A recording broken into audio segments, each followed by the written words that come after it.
for Men is here and ready for game day, so you can lose weight without giving up your favorite foods like spicy chicken, flavorful burgers, awesome cheese puffs, and so much more to score. Plus, tackle your hunger with new fuel protein shakes made from men, so nothing can stop you from watching the game while watching your weight.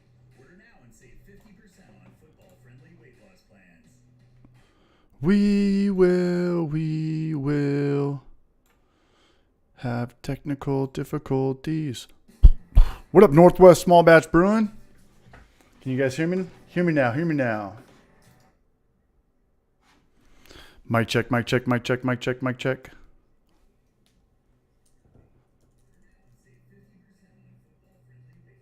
Hello? Is that Hops and Gnarly? No. Who can hear me? Technical difficulties. What up, North? Who can hear me? Right back. I don't think my video is coming through either. I think we're all jacked up right now. We're all jacked up on Mountain Dew. What happened to Hops? I will be right back. Take your time, man. What happened to Hops and Gnarly? What's up, everybody? What's up, Ryan Reuter? What's up, Jake M? What's going on, everybody? Happy Wednesday. Can you hear me? Can you see me? Am I still ugly? Let's try this again. We'll kill that. And let's go to join video call. What happened to Hops and Gnarly?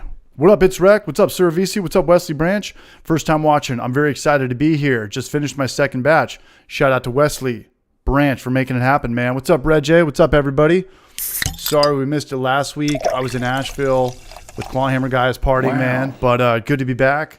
We're hanging out tonight with Hops and Gnarly. He's going to be hanging out with Aliaz and Gnome. I think Gnome will be here. I think Aliaz will be here. And shout out to the Brew Tubers this week. Hops and Gnarly and Hellbrews, The Brew Show, and Matt Ushman with that DIY glycol chiller that I do got to check out. There's some content we put out today on the Homebrew for Life channel. Shout out to you if you watched it. Big shout out to everybody from this channel. I just got a notification that I have 100 members on this Hoppy Hour channel. So much love. Thanks to all you guys, man. And I want to make a pastry stout, and I want to start a drag queen themed brewery. We're going to talk about that, but I got to get some guys in here. Who's here right now? Okay, here they come. What up, dog? Dude, we're both rocking party time right now. You're going to do me like that? What's up, Hello. man? What up, bro? My video work now? Yeah, your video's good. Okay, cool. It's just me and you, though. We'll figure it out. That's fine. Yeah, it's Hops and Gnarly's first time. You know Hops and Gnarly's channel, right? Yep. Right of on. course. What up, dog? What up, So, so I just, to get this off the bat, I have 20 minutes left of the boil. I do apologize. It's all good. If I, like, I don't know, distracted, I'll just fucking boot me. I don't care. No, that's cool, dude. We could pull somebody else in here. We could just do a 20-minute NBC. We got Yeast in the Barrage in here. He says he's getting drunk tonight. Sweet boy Chris Vodka. Chris Radiation, man. What's up, you brunch? What's up, Chris? Yeah, so shout out to the people that are members of this channel. There's over 100 of them now. And I forgot 2 weeks ago. I didn't forget, but it was 2 weeks ago. There was some serious super chats coming through, man. So I want to give a shout out to Stephen Plass, Kim Hill 94, KR Hill, much love. Okay, I think we got Hops and Gnarly coming through. Chris Radiation, Ron Barnes, Chris, not Chris Radiation. There he is. What's up, dude? What's going on, buddy? Hey, welcome. Can you hear us? What's up? Hello. Yeah. How's it going, man? Can you hear me? Yeah. Yep. Everybody, this is Hops and Gnarly. It's his first time on here, man. Big round of applause. Wow. What up, Jeff Curtis? What's up, man? Back off, war child. Seriously. Yeah, I was just giving you a shout out, man. Good video with you and Hellbrews on the smoked Pilsner. That was cool. Can you hear me? Oh. I think you froze. Hops and Gnarly? Yo. Can you hear me? Yes, I can hear you. Yeah, good job on that video, man. And oh, dude. Appreciate it. yeah, that was a great video. Shout out to the Brew Show. Did you guys watch his purple potato video? Ube. Yeah. Ube. Epic. Yeah. Epic. Or however you pronounce it. I'm probably saying it wrong. With the Frankenstein and the doctor, or what, the monster in the Frankenstein, and then Igor. That was cool, man. His production is always so good. It's Big too fan good. of what Bruce has done. It makes me want to quit YouTube. No, I'm just kidding. It's inspiring. Yeah, I think it's getting easier and easier to make like cool videos. You know, I think the hard part now is just like telling the right story. You know, to capture that audience and keep people watching till the end, that sort of thing. I think the production side is like with the iPhone 14. I don't know if you guys have seen that, but you can shoot like ProRes on a phone now. So like color grading phone footage, which is just crazy. Was that your last video? Because that was best production I've seen from you. Was that an iPhone? No, I'm using the Canon M50. So yeah, those shots where you have the two towers right there and you're putting the beers, that's not an iPhone. There's no way, right? No, the definitely not. best lighting in the world. Yeah. Well, anyway, man, good job with that video, and I'm stoked you're here. And to give you a heads up, you can hear me in real time, but there's going to be a 10-second delay or a 5-second delay or whatever. Is that confusing you? No, not at all. I was just wondering, do you guys pull up the chat on one screen and just keep this on this screen, or what? How do you do it? I have it I pretty much just watch the YouTube side. Yeah, so Noam watches it in delay, but I'm on Streamlabs, so I've got the chat on the Streamlabs as well, and I could see like my mini feed who's subscribed and members and stuff like that. And then I've got my scenes, my sources, and my mixer down here. But I can also pull it up on YouTube. But but I do use that to make sure that my audio is coming through. Because it doesn't happen a lot. For whatever reason, I start every time, and I'm muted for a couple minutes. It's so weird. I'm pulling it up now. Yeah. But we got some people in here, man. Sterling B, what's up, you brunch? Chris Radiation, already said his name. He's the barrage out there in Pittsburgh. Blackwood Brews. And Knothead Brewing, what's going on, man? And Todd Porter, Goose Fraba, Ron Barnes, Last Beer, everybody. These guys are First beer. What's up? First beer. It's a good. It's a good name. But these guys are. Nah, dude, fucking interrupt away. Every time you apologize, we're supposed to drink. We have our drinking games within a drinking game. Every time I talk, every time I talk over somebody, Noam apologizes, or Aliaz plays with this little weird wristband he has. We have to drink. So there's a lot of drinking going on. But the problem is these guys are catching an early flight to come to Knoxville tomorrow morning. So we're all playing with serious fire right now. Rolling dice. Well, especially you, right? Because you're up at 5. You got to be in Boston by 7. That's about an hour drive. It's not that bad. And then I got plenty of time. You park in the airport and just pay the daily fee? Well, yeah, it's like 2 miles away, but they have like a shuttle, but we'll see how that goes. Well, we're not going to drink too much tonight, or we will. Yeah. But we'll just figure it out. We'll just power through. What up, Patrick Sandy? What's up, Petey McEnroe? And tell us a little about what's going on with you, Hops Gnarly, which I don't know if you want to divulge too much of your personal information, but you can at least tell us where you are, right? Of course. Yeah, absolutely. So I'm in Denver, Colorado. Nice. I moved out here, I think 4 years ago now. So I've been around Denver for a little while now. I'm drinking my smoked Pilsner. I don't know if you guys saw that video. I used 100% Viking Beechwood smoke malt on this thing, and turned out pretty good. He's got a good video on it. There's a link to his channel in the description of this video. If we can get like 100 subscribers, he might be able to hit 10,000 tonight. It's going to be tough. Hops and Gnarly. I'm going to put up a little poll. I was going to ask if it smelled like beef jerky. I've had some 100% smoked malt beers. It reminds me of like a bag of beef jerky. My first thought, like when I first tried it, was just like, this smells like some kind of smoked fish. Like I don't get the full like beef jerky like oiliness, but like that cedar smoke you get on like a good salmon or something. That's exactly what it smells like. I think I go to that every time too. Just when I smell smoked, I go straight to fish. And then maybe cheese. Yep, some cheese for sure. Smoked cheese, man. Smoked cheddar cheese, you kidding me?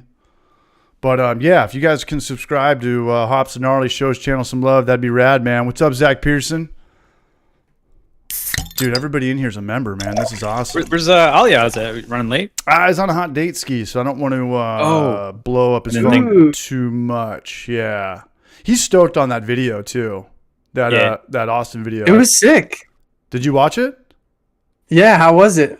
You have a good time out there? I've always wanted to go to Jester King. Somebody brought that up in the chat or in the comments. Somebody, I'd imagine that's a brewery, right? Yeah, that's the one place that like we were hoping to go to, but it's just apparently it's like a little out of the way, so we didn't really want to like waste too much time at that one location. We kind of wanted to just hop from place to place. Everything's out of the way. Shout out to Jake M for just subscribing to Hops and Gnarly's channel too, and Noam has a channel in here too. Noam and Aliaz. He's got an Instagram. Noam's got a YouTube channel. But it's not like we weren't going out of the way every single place we went in Austin compared to my world. Yeah. It's out it's kind of like there, that though. around here too. It's like 10 minutes from each place. 10 minutes? It's a farm, though. It's about like that. way out in the country. Oh, is it? Yeah. Just They have like goats, and they have their own like agriculture program. Oh, shit. It's like 4-H? it's definitely kind of like a sour mecca, I would say, at least in the US, if not in the whole country or in the whole world. I mean, we were already driving so far, and we were good about the Ubering and stuff like that. And I wanted to bring I always want to bring that up in a video. It's like, you guys just getting fucking slammed out of your mind all day. It's like, no, we Ubered after like the third or fourth place. But to go even somewhere further outside of that was really kind of like someone's got a DD or drink a lot of water or drop $100 on an Uber. But I don't know. There was just so many other places to go. But I highly recommend Austin. I gotta check it out. Yeah, that place was amazing. Yeah, what's up with Denver? Is it as good as everybody talks about? Definitely. So like I would say you've already hit Asheville, you've already hit Austin. Like the next place has got to be Denver, or I can't even think of where else. Maybe somewhere like Portland, Seattle-ish area. I think you could probably swoop around and maybe go see Peter up there. Oh, for sure. But I would imagine Denver's pretty damn big just for them to put GABF there. It's either the halfway point of the nation or they've just got a killer craft beer scene going on. Or both. Yeah. I think it's the history, really. Like there are a lot of places in the country that have long brewing history, but like for example, the oldest homebrew club in the US is in Boulder. Okay. How far is Boulder from Denver? Probably 30 minutes, 40 minutes, depending on traffic. Dude, that's okay. So, Perfect. yeah, if you go to Colorado, I remember like everything was kind of dead center in the middle of the state, like Fort Collins and DU, Denver University. Like you can hit a lot of cool cities within an hour, correct? Definitely. Yeah, and if you're into any kind of like outdoor shit too, I think it's pretty easy to like, you know, incorporate some skiing into like going to check out a few breweries. Like out in Frisco, there's a really cool one. There's like a lot that are spread out because the market is so saturated. They really kind of spread themselves out. Yeah. Some people do that. Some people don't. Some people will move into a saturated place right next to where everything's going on, do the same exact thing, and then wonder why they're not, you know, Stone or Ballast Point. But yeah, you got to branch out for sure. Wow. Yeah. So Northwest Small Batch Brewing says we need to make a Ardbeg Stout. I've never heard of that before. I got to scroll back in that.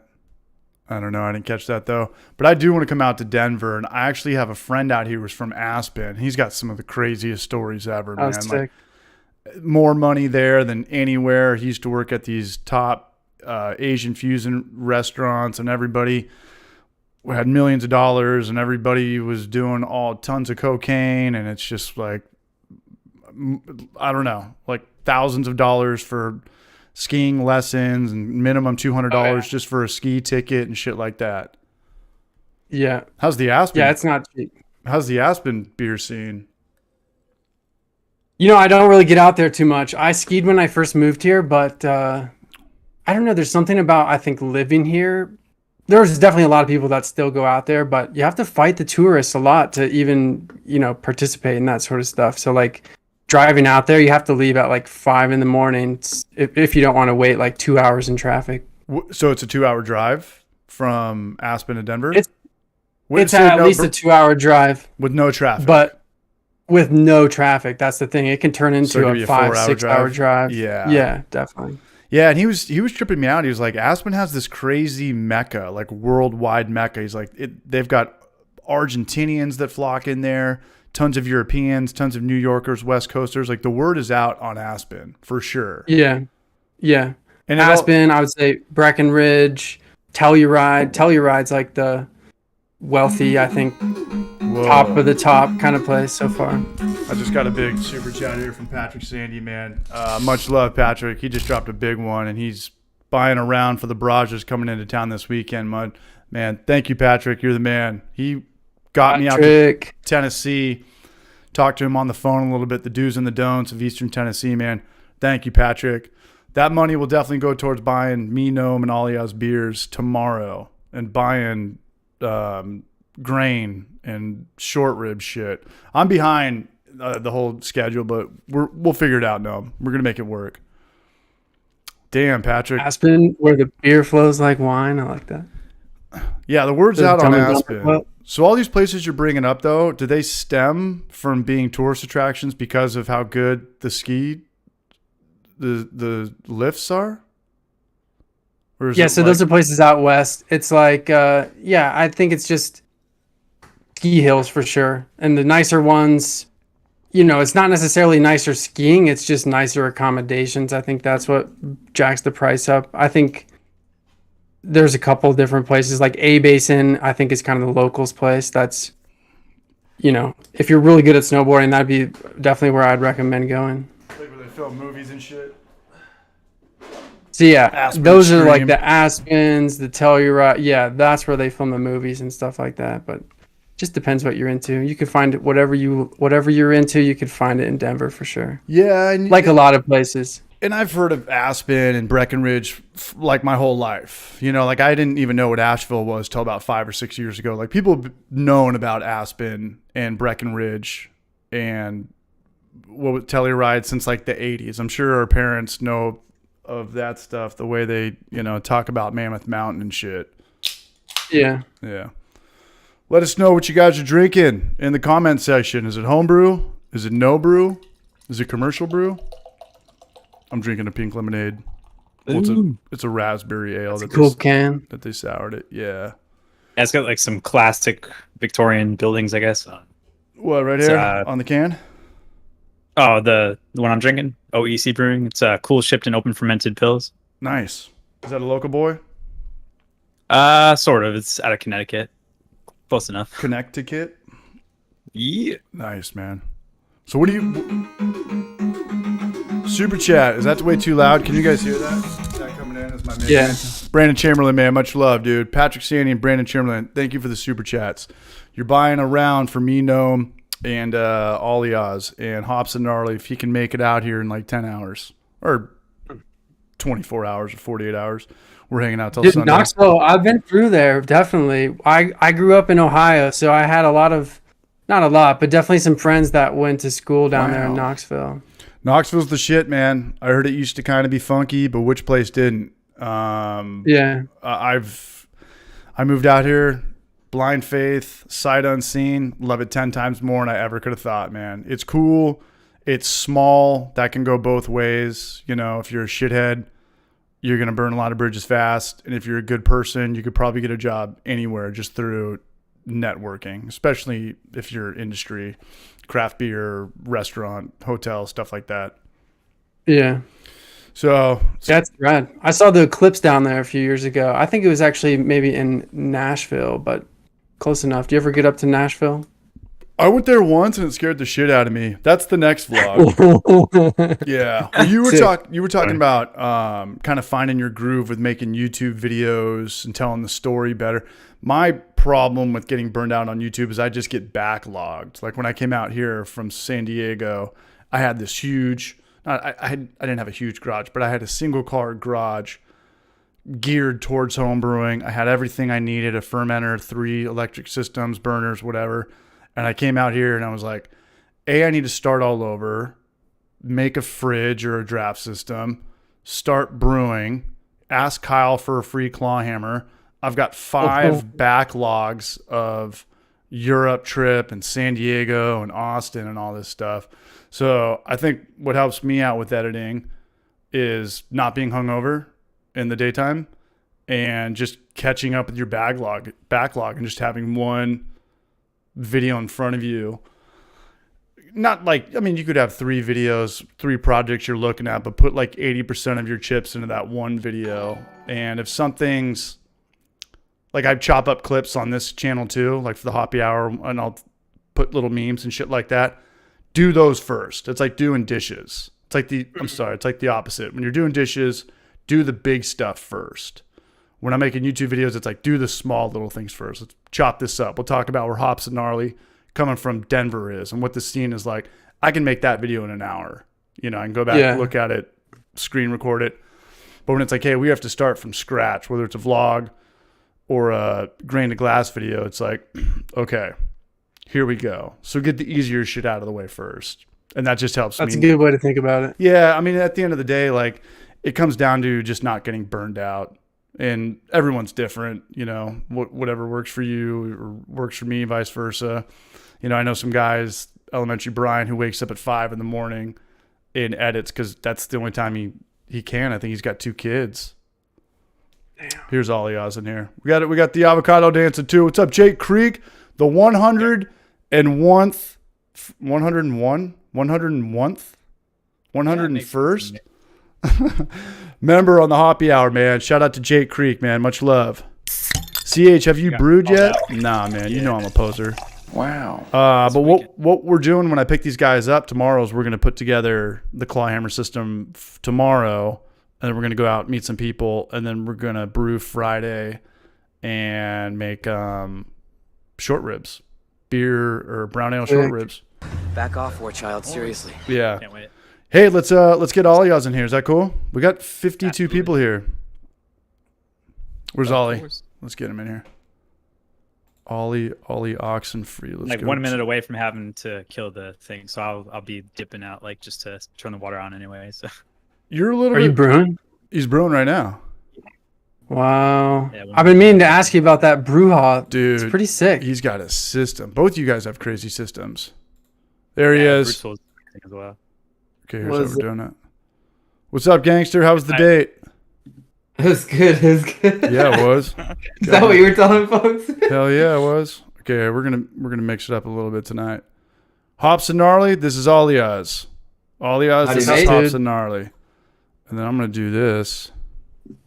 How you doing? We're gonna do it this way. Pretty good. How are you doing, man? I saw the trip to Austin went pretty well for everybody. Your place looked pretty sick. Thank you. Yeah, it was killer. Yeah. We're gonna do something like that. Bring it in a little bit. Ollie Oz, what's the deal? Are we not drinking tonight? How should we play this? I'm drinking. Oh, okay, there he is, man. Yeah, so it's my turn to return the favor, man. This guy put us up like a boss. That was like 3 months ago now, right? 2-3 months ago? Yeah, August. Was it? Yeah, it was August. Oh, I'm blowing it. Mid-August. I'm blowing it. Yeah, I just got to get these backlogs out. Hops and Gnarly, how many backlogs or how many videos do you have going right now? Dude, too many, that's for sure. I plan, so I go by seasons. I like to just kind of break it down. So I do 10 grain to glass per season.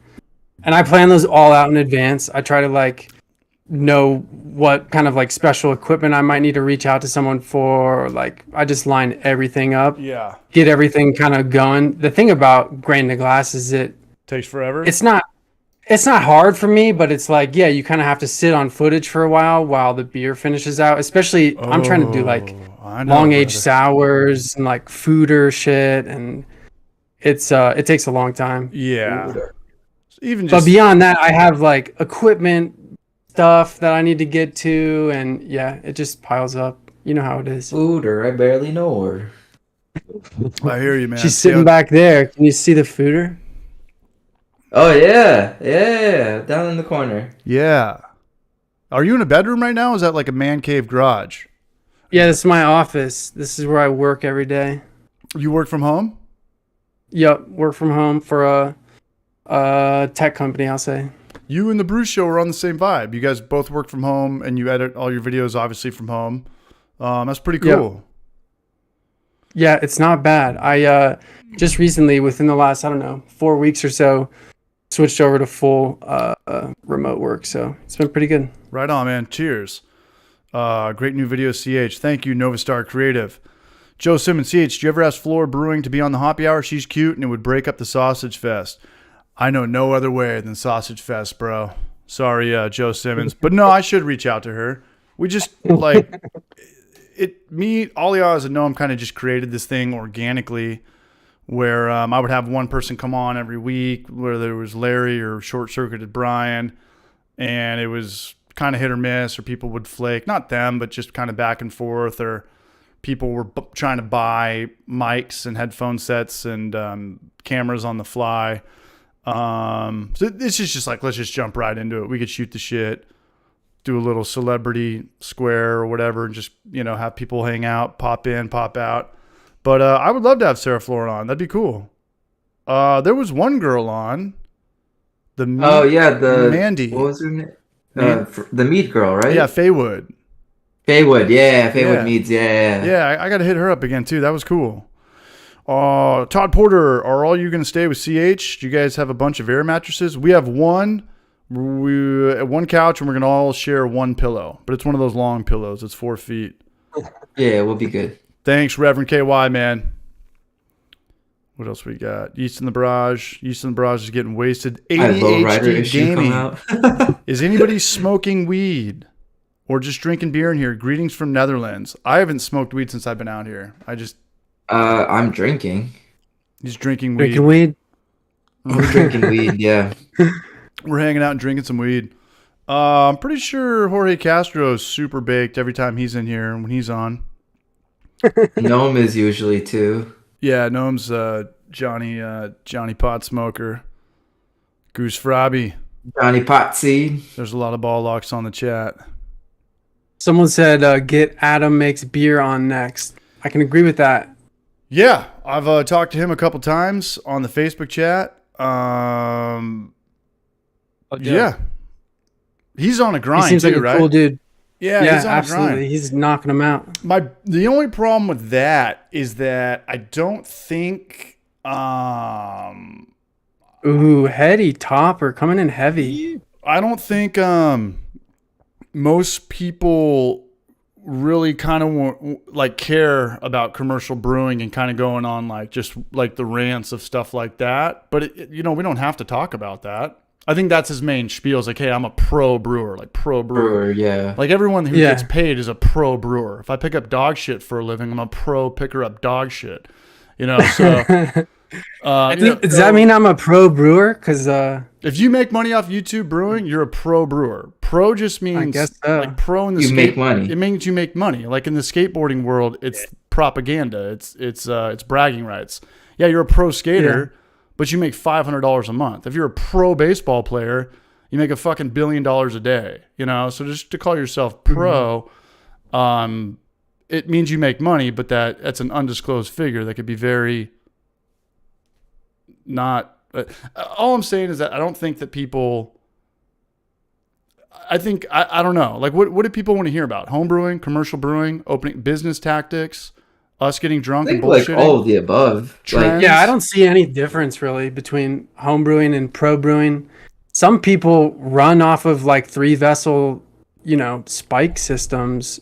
That might as well be home brewing, True. Yeah, Yeah, but when you get to the real of it, there definitely is a difference between the home brewing and of course there is commercial. Right, but how many people are in here trying to become pro brewers? There's probably a few. There's probably definitely a good handful, at least. That's a good point.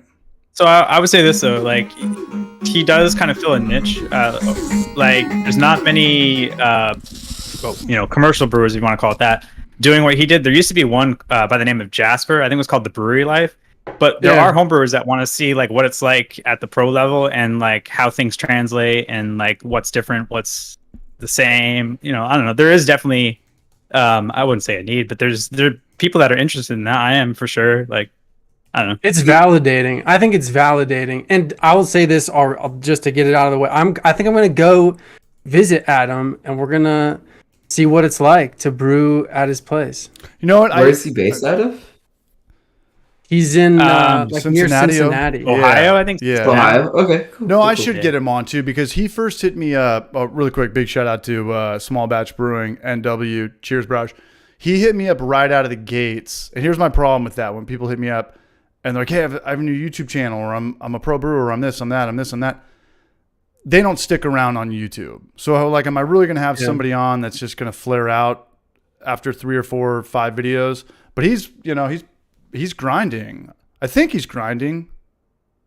Yeah, he definitely is. He puts out a lot of videos. He puts out a lot of content. Is it like from grain to glass video, or is it just him answering questions? Because the one that I've seen, it's like a Q&A where he's got the fire. He's done grain to glass, and he's doing grain to done glass? like Yeah. he's done like tours, like different, like showing off different equipment in the I brewery think a and stuff like step-by-step that. kettle sour too, like a multi-part series. Yeah, Yeah. multi-part series as well. Yeah, And that's a tough job too. If he's, the head brewer, to get a camera crew in there and shoot a YouTube video there, that takes up a lot of time. That, the other assistant brewers and the cellarmen are like, dude, here we go fucking again.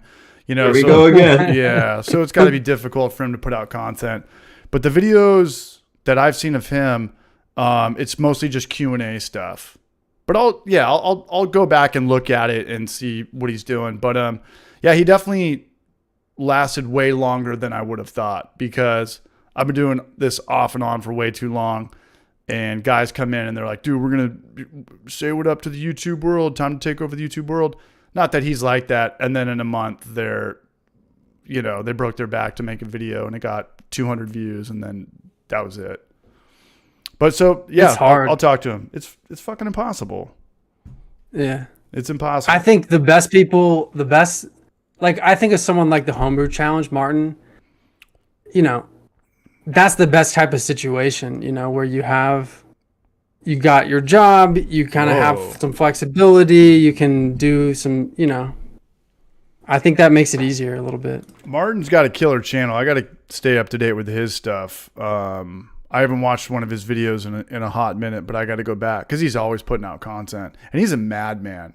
Like Kyle tells me, It's sick. he edits in his car and stuff like that. He'll drop his kid off, watch his practice, and be like editing right then and there. I couldn't do that. I couldn't pull out a laptop. I mean, maybe I could if I was just looking at like what files I wanted to use and stuff like that and figure out the dead weight.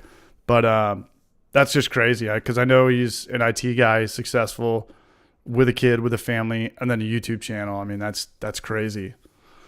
He's a master inventor, an IBM master inventor. He's also a great dude too. When Martin's, he's been on here a couple times. We get drunk and we have a good time. We'll drink 6 beers, and he's set up in his pretty much where he shoots with the blue backdrop downstairs in the basement, and we have a blast, man.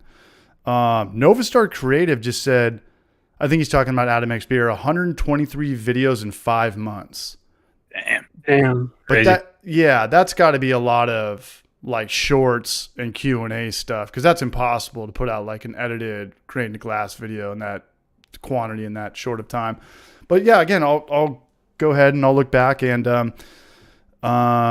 he sent me a video last week actually of him doing a Q&A with Sarah Flora. So yeah, Sarah's been brought up tonight, and Adam X Beer's been brought up tonight. But I just got to give Aliaz and Noam the boot. Just like, sorry guys, I got to get somebody else on or do this 2 days a week. But yeah, it's cool. Maybe you should do it 2 days a week. All right, you don't love us no more. It's cool. Yeah, man, throwing you back to the throwing you down a well. Hey, Sunset Hound's in here, man. Sunset Hound was in the video with us, man, and thanks for showing me a good time, Josh. That was cool. I thought about playing a game every time I'm on screen, drink, and like within like 3 minutes, I was halfway through a beer. I'm like, okay, drunk. this is gonna go bad. It's hard. Don't You can't do that. game. It's hard not to drink on here, but we're all doing okay right now. I've had a beer and a half. It's 9:30 my time. It's earlier. Its earliest is Hops' time. It's 7:30. It's only Mountain 7:30. time. Right. Yeah. Aliaz is 8:30. Yeah. Oh wow, I'm 8:30. 9:30 here. Yeah. So we're the latest time zone, and Noam's got to get up the earliest. Fuck it. You know what though? I'm used to that. Like I got up at 4 a.m. today, so it's not a big deal for me, to be honest. I'm Yeah, used that to it. sucks. Even after a Hoppy hour, Yeah, 4 a.m. Oh, yeah. I've done it. You just ripping Oh those, yeah, I've done it too. Yeah, I have. damn perks of Must be the beard. Yes, I'm not wearing buttons right now, Uh-oh. so you guys can't tell me to start opening more buttons. All right. We're in trouble. Everybody's in trouble. No, I'm just kidding. Who's What are you breaking drinking, them? Hops?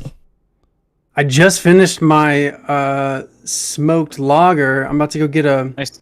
refill. I think I might go for. So my next video is it's like a smoked Czech dark lager, and I think I might pour that one next. Nice lacing on that, by the What way. are you using for like smoked malts?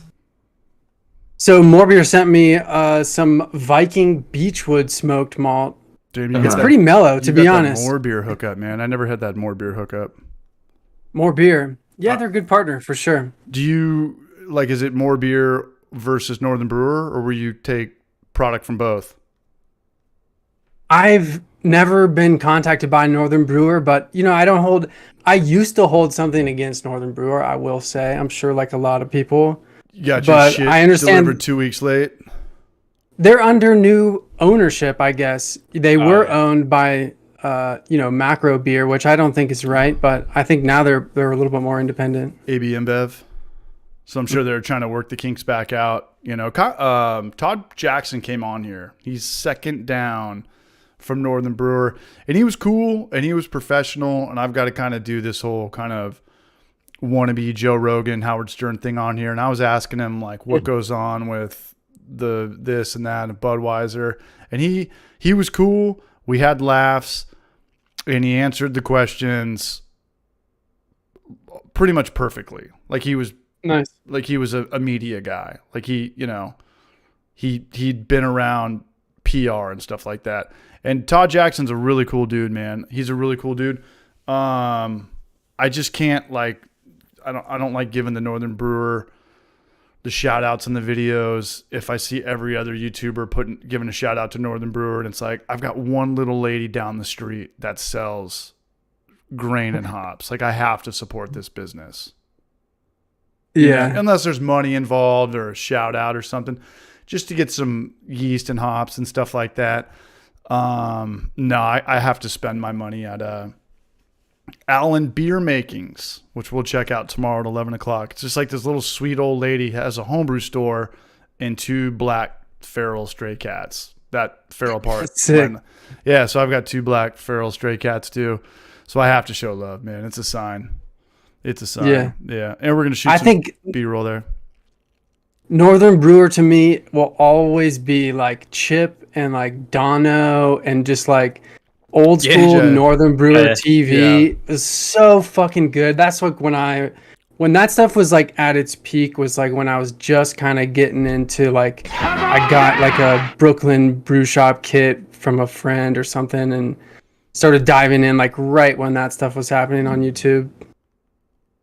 So I love Chip. I kind of hold it against Northern Brewer to like Chop and brew. I'm pretty sure they deleted all that shit or I don't know. I've definitely been able to watch it somewhat recently.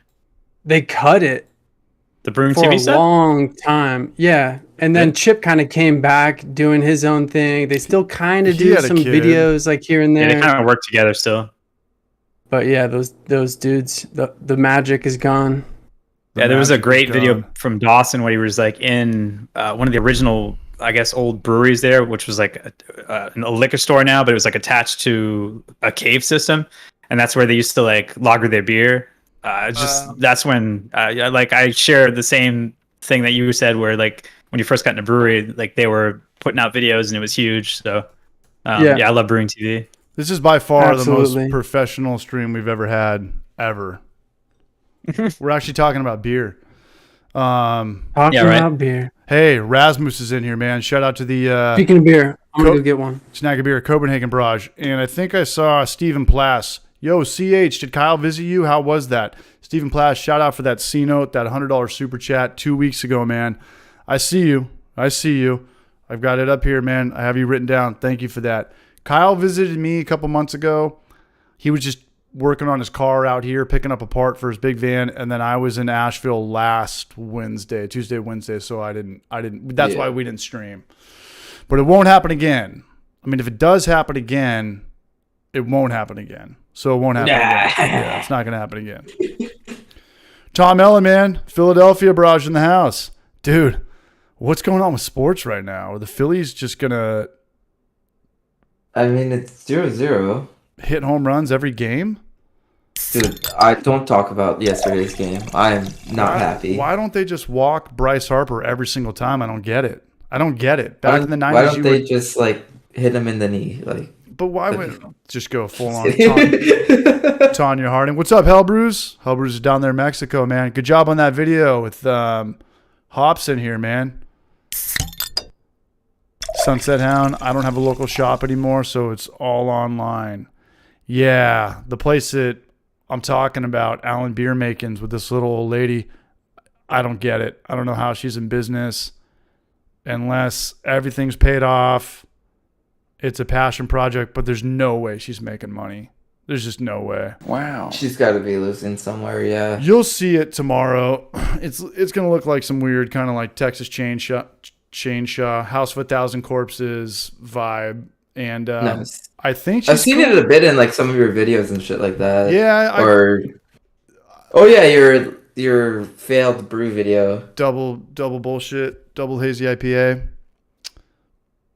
Yeah, I think she's cool with me now. First couple time I just show up and I'm filming everything with my camera. She's probably like, "What the fuck, man?" Like that generation, just someone coming in filming. Like you probably think I'm IRS or I don't know.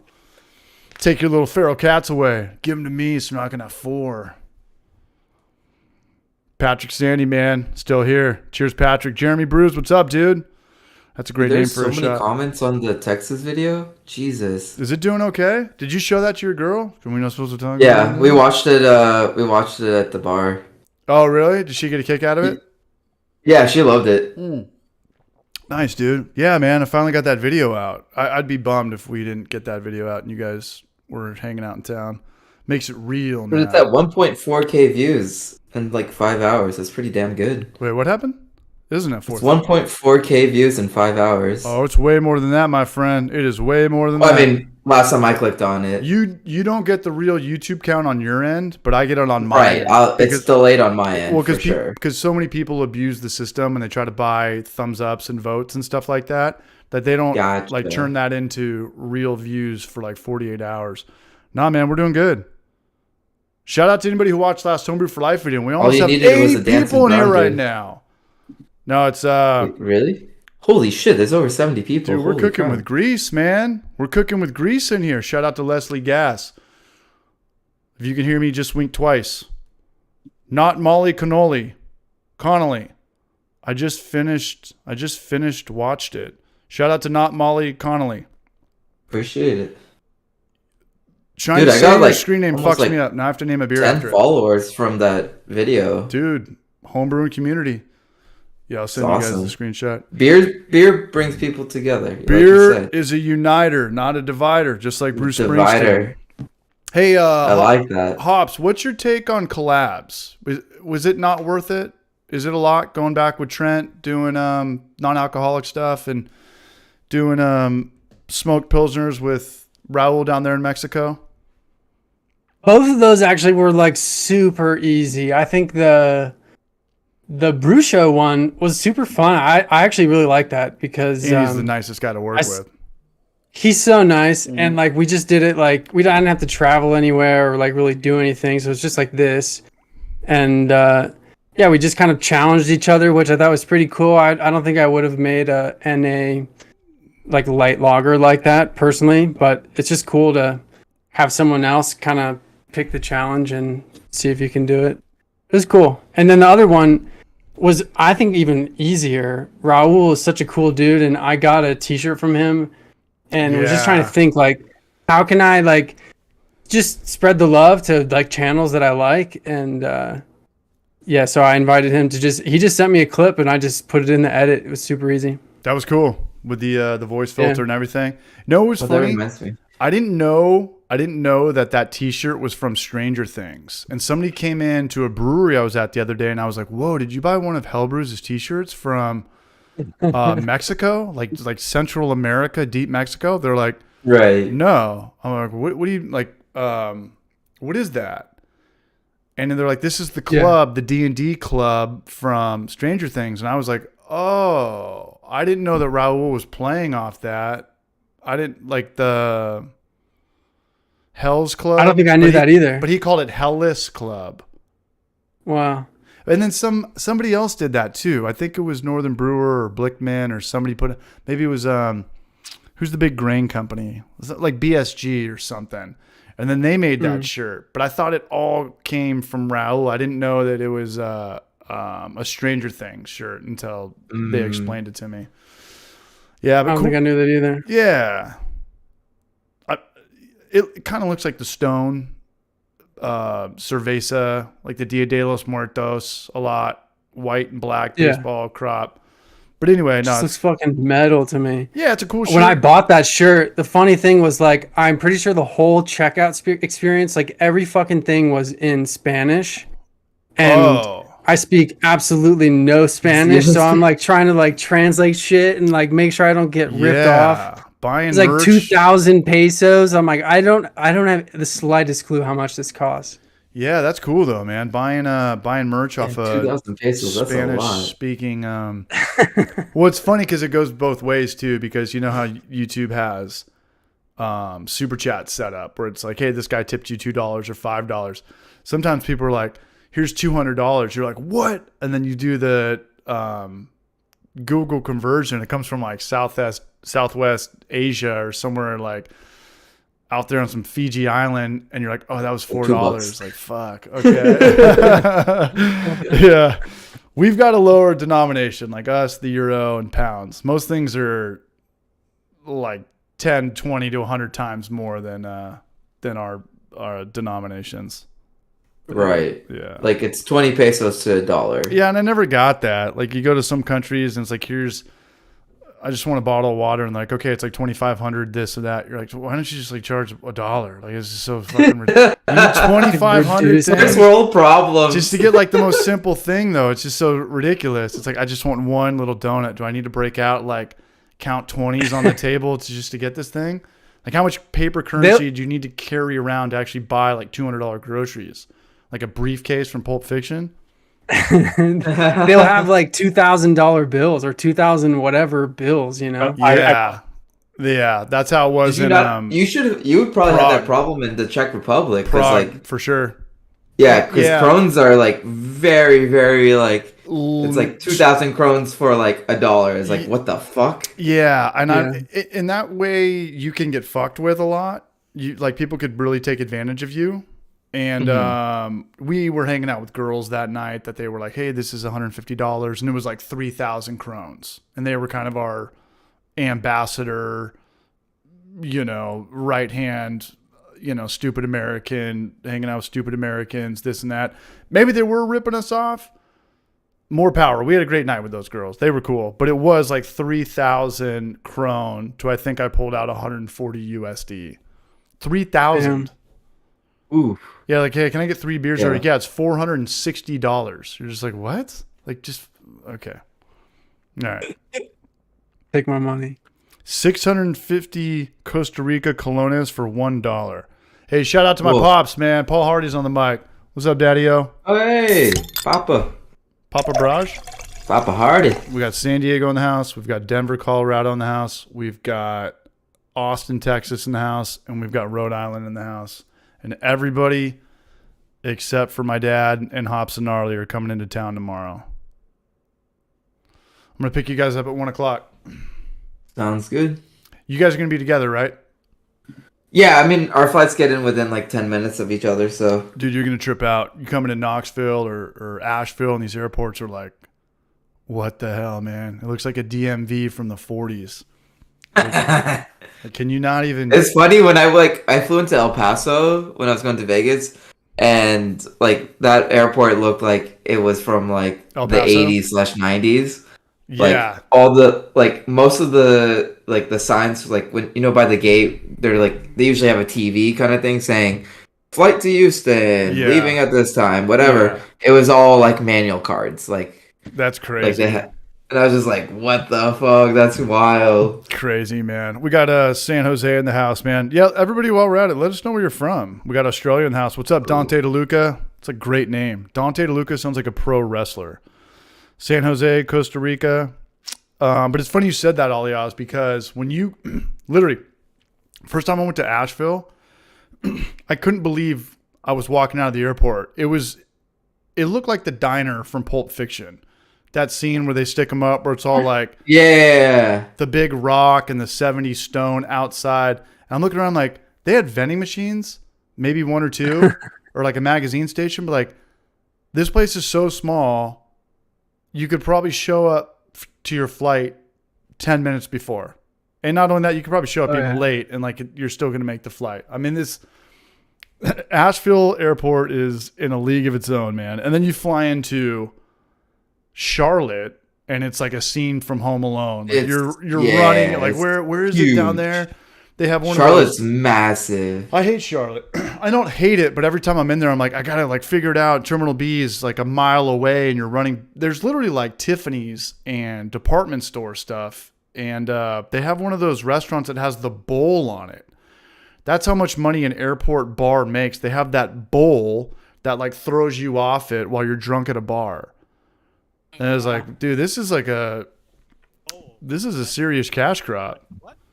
No, I remember there being lots of like carpet at that airport. There we go. Sorry. There he is. At Charlotte? Yeah. Charlotte is probably the biggest. Just fucking carpet everywhere. I don't remember that. I just remember like running and I need to be somewhere in 10 minutes. And to my left is like TGI Fridays, and then there's a Rudy's, and then there's a Chili's. And I'm just like, damn, can I get a beer? No, just keep going. All the distractions on your left and right as you're the mother from Home Alone, like running to not miss your flight. I'll be right back. I'm gonna grab another beer and some food. Are we doing another beer? Are we doing another beer? I mean, I'm only one beer in for this stream. Oh shit, we got a donation. We got Chris Radiation, man. That's a round of beers on Chris Radiation. 1069. They saw the money now, Chris Knox. You have to spend it on him, man. You could have sent that to me via Venmo, bro. No, I'm just kidding, man. No, we're gonna buy a round. I'm gonna take you guys to Market Square on top of downtown Knoxville. It's a 3-story high place with a rooftop bar, and it's a oh shit, 3207. God damn. It's a hangout, man. You guys we're gonna kill it in Knoxville. I've got places lined up. Dude, I'm so excited. I'm so fucking excited. So tomorrow, thank you, Chris, by the way. Chris Radiation, man. That was a $32 super chat. Much love, man. Yeah, appreciate it, man. Appreciate that, man. And Patrick Sandy and Brandon Chamberlain from before, man. Why didn't we stream last week, man? What the fuck? We're all idiots. I'm an idiot. What happened? What happened last week? We passed out, and then me and Gnome ended up on a Discord call. Yeah, you guys just doing it anyways. So we had a party out in like Asheville. 2 or 3 hours, yeah. I work at a place, and we had like a big party, and then I had to team up and shoot with Clawhammer for a follow-up video. So it's just like vacation on vacation. And the next day, I think I was just like, dudes, I can't like be a human today or something. Yeah. I don't know. Well, we were ready, and then nothing, and then you're like, sorry, I passed out. I was like, all right. Oh. We figured it. Oh, no. Okay, yeah.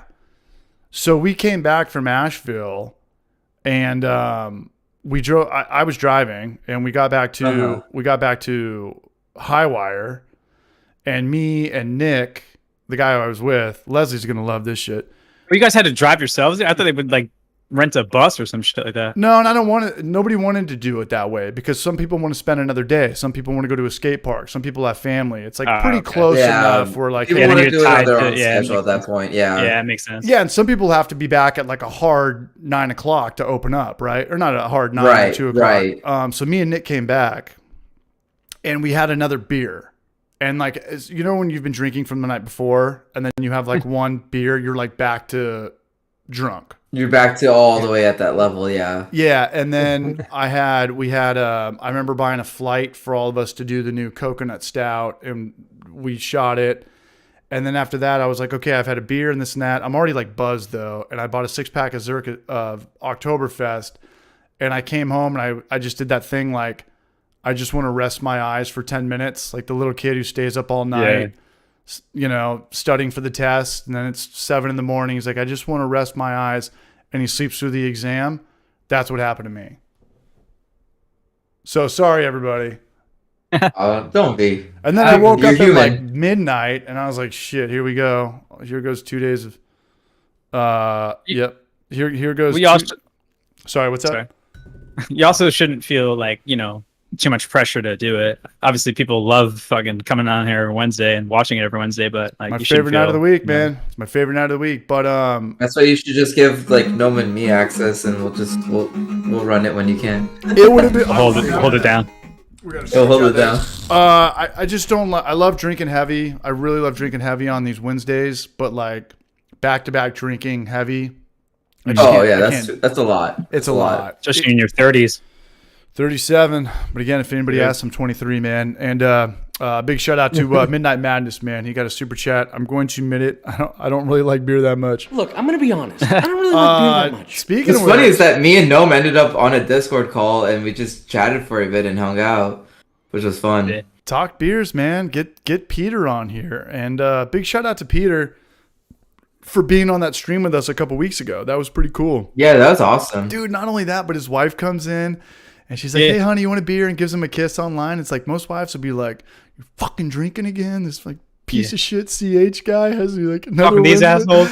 Yeah. She's like, hey, what do you want? Like, I'll put the kids down by myself. Have a good night, honey. I was like, what the fuck? Do I need to get married? Peter, your wife have any sisters? No, I'm kidding. No, but shout out to Peter out there in Spokane. And we're always talking about Spokane. We're talking about Boston. But I do really want to go to Denver. Hops and Gnarly. Do it. And I feel like with Allegiant and Spirit, it's one of those places you can get there for like $100. Dude, I can get to Denver with like on Frontier for like $60. Yeah. And I get those emails every day now from that one trip to going to Austin. They're like, dude, go to Boston for $39. I'm like, damn, I'm trying to make it like San Diego for like under 600, man. What, you guys got to get out there in LA and San Diego. I want to do San Diego. Only fly like, twice a week, I think. So Allegiant? Yeah, they don't fly very often. And so like for me, like I don't really like California, to be honest. Like it's just not my vibe. You don't like California? Maybe. I just feel like a lot of the people there are fake, and it just fucking annoys the shit out of me. That's fair. 100%. That's brutally fair. Yeah. But there's good people everywhere. There's good. But there's good people everywhere, right? Like I tend to be in like the more popular areas because that's all I know, right? Like I don't know. Like if I had someone like you that's like from San Diego and like I was going around town with you, like you'd take me to all the good spots, you'd show me the friends who are good and all that, and I'm like, I would have a fantastic time, right? Yeah, we'd stay with Greg, my 7-year-old barrage. And so like that's kind of like party all of us. I want to do like California, like I want to go back, but I want to go to San Diego and do it with the people that know that area, like stay with the locals, do what the locals kind of do, right? Fuck the touristy stuff. I'm kind of like, I've been there, done that. Like, I want to do the local shit. Yeah, we'll make it back there. I'm going back there for a week, 11/21 from 11/28. I'm taking a whole week off to go out there. But I think you're past the point in your life where you have to worry about people being fake and shit. You know, I mean, like clearly that was like all the movies that they made from growing up, Mean Girls and. You know, only the hot girls are popular and stuff like that. I mean, that's kind of that's you people grow out of that shit. You know, like the only thing that matters now. The only thing I think that's cool anymore is people retiring early. That's the only fucking thing I care about. I don't care, guy, girl, race, gender, this and that. If you have money and you can retire early, that is cool. Yeah, that's badass. Yeah, I don't give a shit about your haircut or your jacket or whatever the fuck's going on with you. Is this real, Chris Vodka? No. It's all a dream, dog. We're alive. You're gonna wake up. You're gonna wake up from this. Petey McEnroe. Who cares about fake people? Just have a good time and enjoy yourself. Petey McEnroe. Shout out to Petey McEnroe. I just got back from Disney World. Speaking of fake fucking bullshit, what a nightmare. What a nightmare is that? What do they always say in Family Guy? What's the owner from Family or who owns Disneyland? He's like, hey, come on down to Disneyland, kids. We got all these new rides. And he's like, hey, bring a ton of money. Tell your friends. Bring all the money you have. Bring all your money.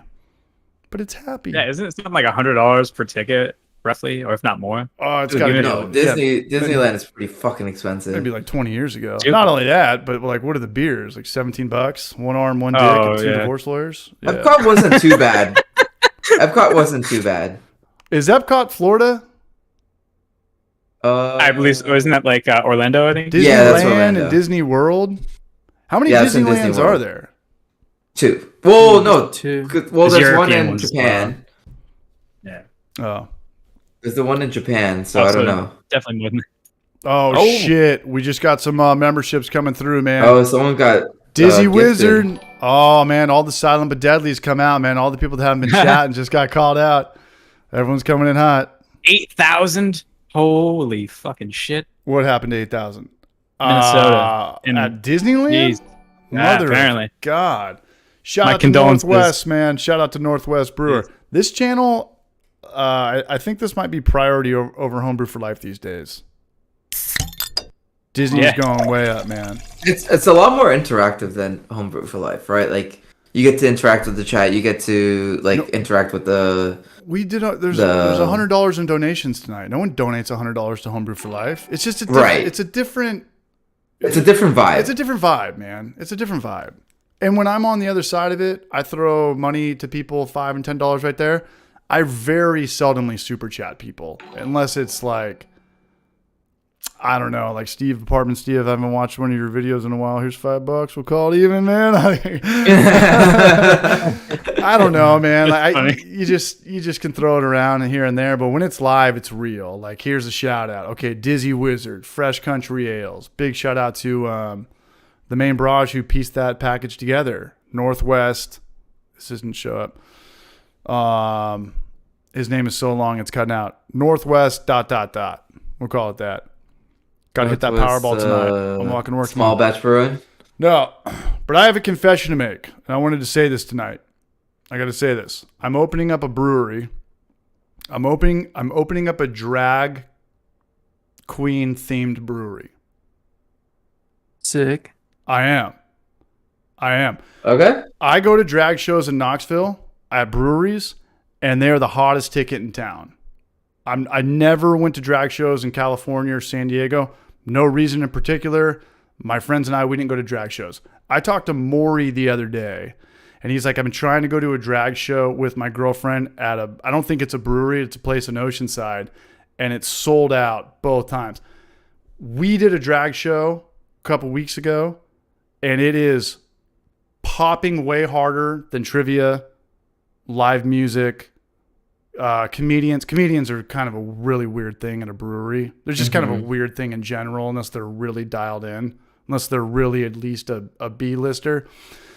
Yeah. Open mics a fail. Open mics are scary. It's scary for the audience. It's scary for the business. It's scary for the people that are trying to get their tips. Drag show themed breweries, #1 ticket in town. Have you guys ever been to one? I have not. No, but they are popping up Definitely. at like pretty much every brewery around here. Actually, I will. Really? I have noticed. Well, yeah. you got to have the space for it, for one. Like, you can't have a small little boutique. It can't be small. No, it wouldn't like work. they're getting up on the tables, they're slapping on the ground. People are tipping them dollars. I've never in a million years, I never even just thought about it. Man Hands IPA. What's up?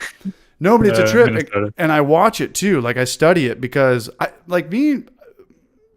I'll go out with a girl or something, or we'll go out with friends. Like I go to gay bars out here, and it's kind of weird because there's only like 3 or 4 breweries, or 3 or 4 places we go out to. But like, it's just a weird thing. Like I've never been to a gay bar in San Diego, but there's a lot of guys that I know, coworkers, this and that. Like you just go to this place and it's popping with drag night.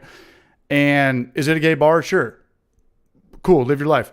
Is there gorgeous girls there too? Fuck yeah.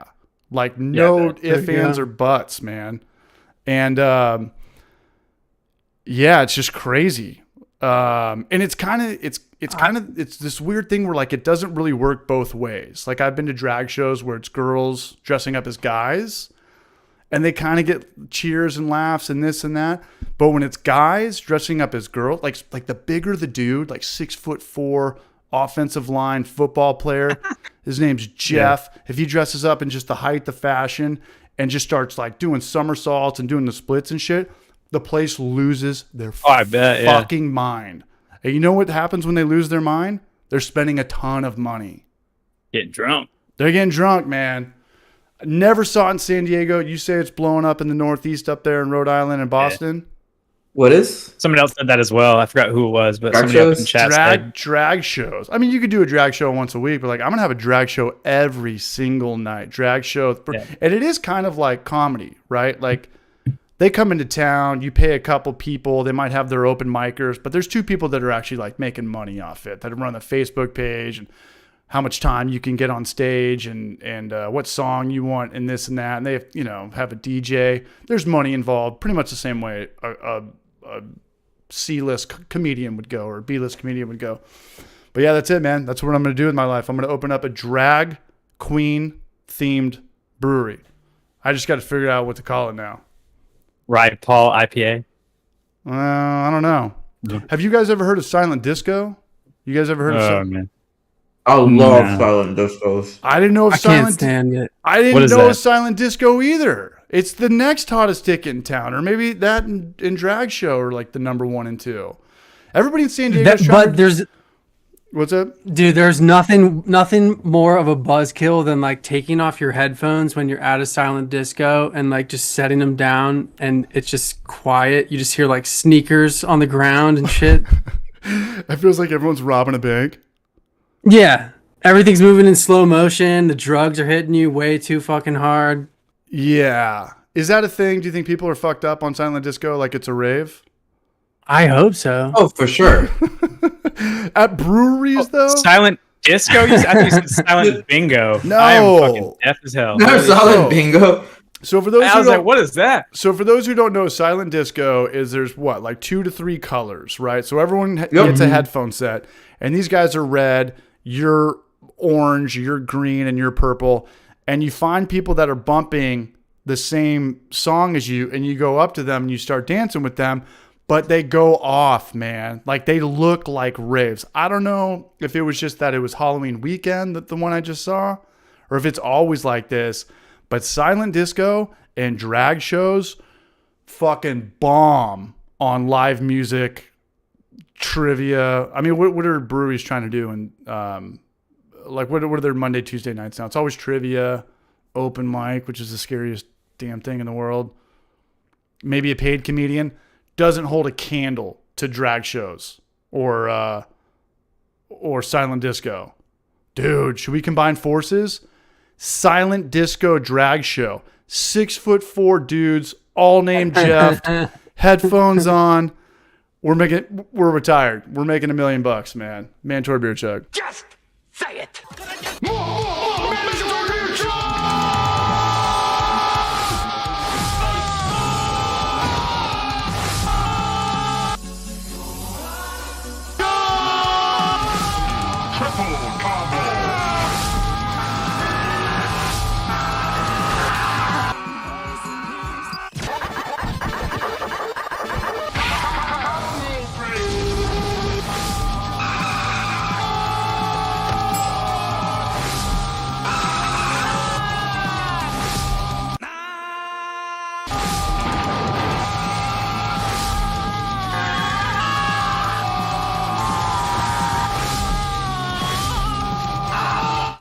I tried to scarf down like a half a calzone before I came out. It was the first food I ate all day today. Do you want to know what I had today? What's that? Butter sandwiches. 2 butter sandwiches. 4 slices. Damn, dude. Yeah. Wow. Dude, you're living that hard life. I called my boss. I was like, "Are you going to be open at 10:30 tomorrow to pick up beer?" She's like, "Maybe not." I was like, "Okay, I got to go pick up beer now." I was like, "Okay." She's like, "What do you have to do tomorrow?" I'm like, "Everything." And I have my bed in here now. So all the Oz or Noam, you guys have to fight to the death who gets the guest room. But I gotta buff that. I'm gonna like mop it and everything, and then laundry. Buff? I've got to go buy some more pillows. I only have 4 pillows. I got to get some more pillows. Hey man. Oh, what? I'm half joking, but I'll sleep on the porch, man. No, with the cats. Dude, the cats would love that. No, we're gonna turn this place into a little 6th grade camp vibe. But nice. I wanted to have my bed in this because I do have a private entrance or whatever, and I've got the laundry in here and my computer's in here. So when Greg stayed with me, I was like, dude, I want to upload some shit. And I was like, is this weird if I hang out in like the room that I'm putting you up in for 5 days? So I just flip-flopped it out. But no, we're gonna make it work, man, and we're gonna fucking kill it in Knoxville. And Hops, if you want to cruise, man, you're more than welcome. You just gotta figure out where you're sleeping. You can sleep here. You just gotta figure out what you're sleeping on. Dude, let's meet in like Denver. Let's meet in. Well, like, that's your neck of the woods. I don't know. We could go anywhere. I feel like every city across the country is a beer city now. Do you guys see that? Like where you're at, just like the tiniest little fucking towns that have 5, 6 breweries. It's crazy. Yeah, I love it. Like my hometown near Columbus, Ohio, is just like there's got to be 6 breweries in this tiny little town, and they're all like they're all pretty good. Like there hasn't been more closures though. Like we've heard of some in particular and some big ones as well. But like I don't know, around here there hasn't been any closures that I can think of. Like any people going out, and there's still new ones popping up like left and right. And I think that I don't see it, but I don't see how it's possible. But apparently they're doing something right. I think that COVID shut down the businesses that were already breaking even, or not breaking even, but were going into the red. But I think most places that go out of business, it's based off bad execution, ultimately trying to compete with the saturated market. Well, so okay, which is a lot of San Diego, which is primarily what I'm talking about. There's just way too many fucking breweries in San Diego. So in Austin, there are a few breweries shutting down. But the only reason that they're shutting down is because they were renting their building, right? They didn't own their space. Commercial leases, so 5-year lease. Yeah, and the whole building's got the whole like commercial area got bought out. Yeah. And they're just tearing it down for condos, and it's just like, okay, well, we're done here. Right. It's like we had a run. We're not gonna try and find another place. We're done. Right. No. Yeah. And that's the only reason why they're closing. Otherwise, they would continue. I'll tell you what, man. Opening up a brewery in San Diego and Knoxville and San Diego. I made a video on this a little bit ago talking about like minimum wage versus like the laws and all this stuff. San Diego has the highest competition, the most taxes, the least freedom. Like when I first got to Knoxville and I saw breweries pouring pitchers and pouring wine and making drinks and stuff like that, I was like, dude, that's a hard no in San Diego. Unless you have some food permit that you're grandfathered in. Breweries in San Diego cannot pour pitchers. You're not allowed to pour your own self. And weird. And I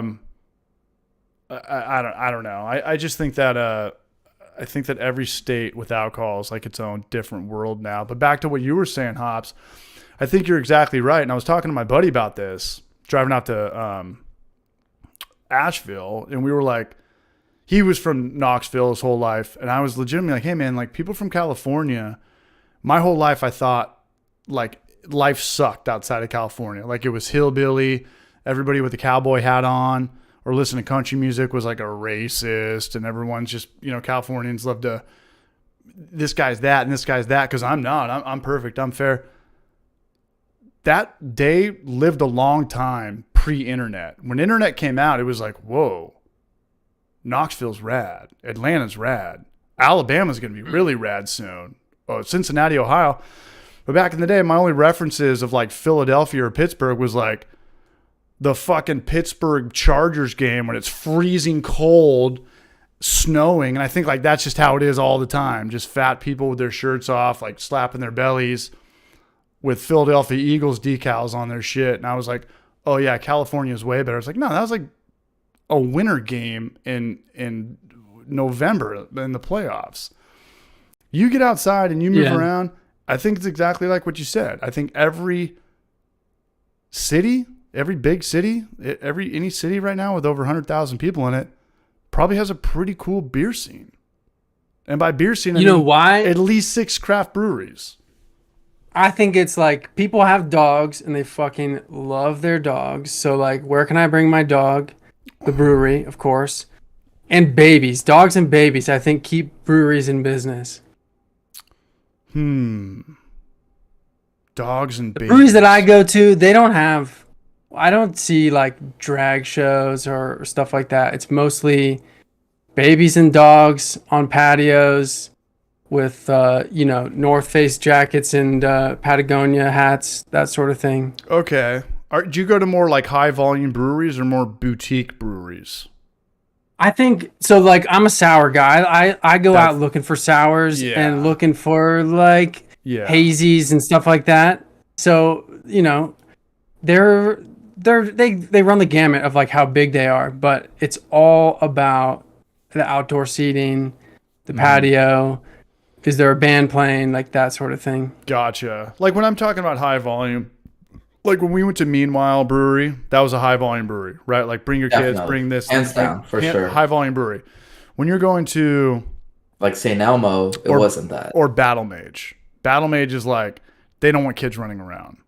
Like one dog in there is like enough. Like one dog is like whoever brought their dog first, first come, first served dog. After that, like maybe kick some rocks. Dog battles. Dogs are fighting each other. Yeah. But I mean, for starters, like you need a lot of space. It's hard to have both. Like, is there really like a big sour brewery out there? Like they're all kind of Jester King. Oh yeah. Hazy Brewing and Blending out in on the Western Slope is huge like mecca for sours. There's a lot, to be honest. Like there's tons. They're up in Jester King Longmont. Here in Austin. Blue Owl's pretty decent sized sour. You guys the whole area is kind of small, but like the sour place. I think of like Platform in the Midwest, Platform Brewing. They started in like Cleveland. I think they're all over the place now. I think Chris Vodka's blacked out and he's in his own world. I think he is dreaming right now. But no, but the sour place I'm going to take these guys to, it is like I'm already stooped. It is like a first date place. Like you would never bring a kid there. I don't know if oh shit, we about to be wine and dined. All right, what is it like? Mood lighting and stuff. It's one of those places where no. I've got a. Can I bring a suit? I've got a coworker in here. No, the place is called Abridged. I think it's called Abridged. But when you go in there, it's just giant barrels. It's one of those places where they've got the little pins in there and you're pulling them out. It's all barrel aged sours. Yeah.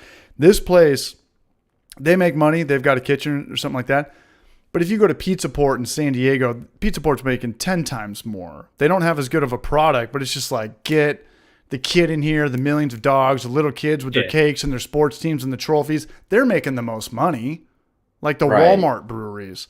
But if you want to go to like a real, I'm sorry, I'm not a real sour house. You just explained to me that there's a lot.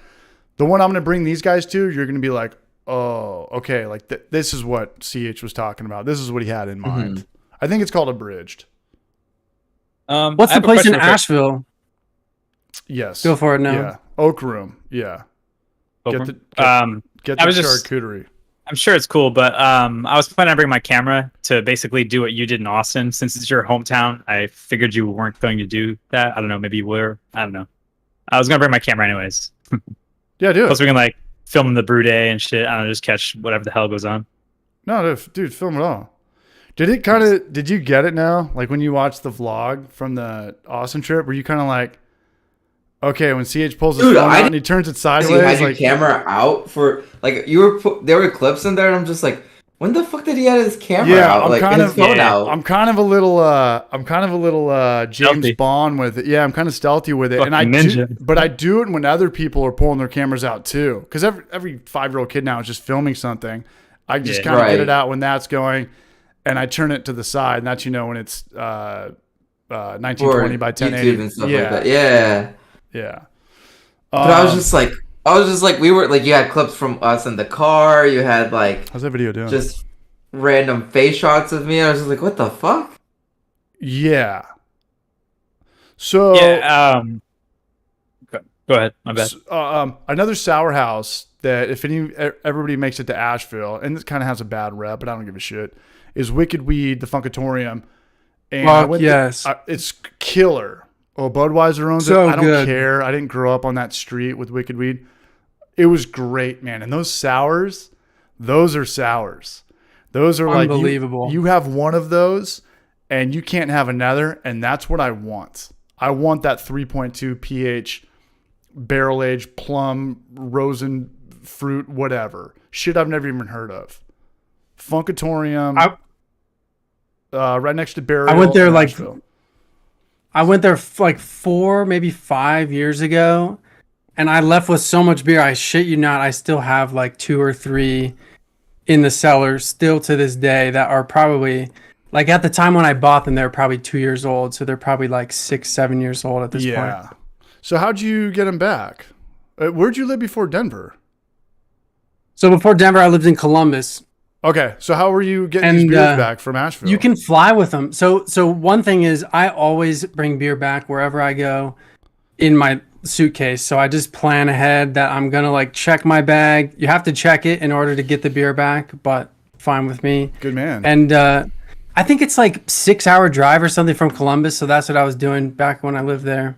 It's not bad. I've probably been there you can 5 do or that. 6 times. Yeah, 6 hours. That was like San Francisco to LA if you're going real fast. Do you do any outdoor stuff up there? Do you get into that stuff outdoor, like drive on the, what is it called, the Blue Way Parkway or whatever down in Nashville? Not in my car, but I'm kind of I'm like the worst marathon runner of all time. I give runners a really bad name. Like I run marathons and I do Ragnars, and I've never done an Ironman or anything. But I'm also chugging, 20 beers every Wednesday and then smoking cigarettes and then eating everything with bread. But my stuff is just kind of like outdoors, just on foot. Like there's a trail I'm going to bring these guys on, Sharps Ridge. We have really good biking out here, really good mountain biking. And not a lot of people know that about Knoxville. And then I'm going to bring these guys down to Iams, which is a quarry, which is just like this beautiful indoor green lake, I don't know, like canyon with freshwater jellyfish in there. And they've got some cool like Swiss Family Robinson. Yeah, some Swiss Family Robinson shit where they build like wood into the rocks sticking out, and it's really rad. Yeah, check out. That sounds sick. It is sick, man. So I take it you get outside and you like hiking and backcountry stuff, Hops? Yeah, we do some hiking, some biking, camping. I have a truck, so we do some like overlanding type stuff out here. Nice. Is that kind of a stereotype? Everybody from Colorado is like kind of listens to fish and hikes and smokes weed? Drives an Outback. Is that fair? You Subaru. You got to either have an Outback or a truck. That was like Tahoe. Everybody in Tahoe either has a Tacoma or a 4-wheeler Subaru. Wait, what are the Nalgene bottles too? Everybody's got one of them. Do they cut your head off if you just drive a Ford or something? I mean, do you have to have these cars? You have to have fish. You have to have. I think that's what draws people out here. Like, why the fuck else would you move? True. Like I'm from Ohio. It's just flat farmland. True. And I think the second I saw a mountain for the first time, which is like probably 20 some years old. Boom. LCD sound system to. tattoo. Let's go now. Fish. pH. Yeah. Yeah, that's for sure. And you got to drink craft beer. Like that's definitely a thing too. I got to get out to GABF. Have you ever done a GABF, Hops? I have not. I've done a Cannabis Cup, but I have not done a GABF. Cannabis Cup. Sounds like a special level you unlock in Mario Kart, dude. Like, what's going on with Cannabis Cup? How come I've never heard about it? High Times Magazine, they do like a weed growing competition. They've had it for decades. Yeah, High Times has been around since I remember what was that one band on the cover I used to listen to? Fuck. It'll come to me when it doesn't matter. Cottonmouth Kings. I don't know if they've been doing it in the past couple years. Oh, dude. Cottonmouth Kings. Yeah, man. No, they still have Cottonmouth. You can find that stuff at the dispensaries out here, like Cottonmouth King branded. Were they rap? Were they rock? Was it just white guys wearing jerseys? I never knew what was going on. They just smoked a lot of weed, and I thought it was cool. That's right. Just a cool name. The Cottonmouth Kings. Cotton with a K, Kings with a K. I had their poster up, just dudes like holding up this bowl of nugs in there. It's fucking 90s, man. Fish was on the cover of High Times. High Times was a big thing. It was almost like a PETA thing. Like am I saying it right? PETA? People against animals and shit? PETA, yeah. No, people with animals. But it was like, get the girl, the A-list actor to, pose nude with, be like an advocate for marijuana. Back in the day, that was frowned upon.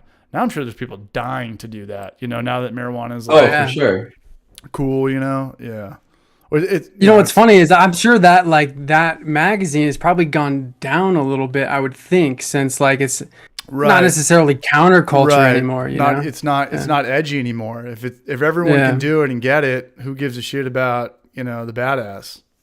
Exactly. It's like going to the liquor store these days. That's crazy, man.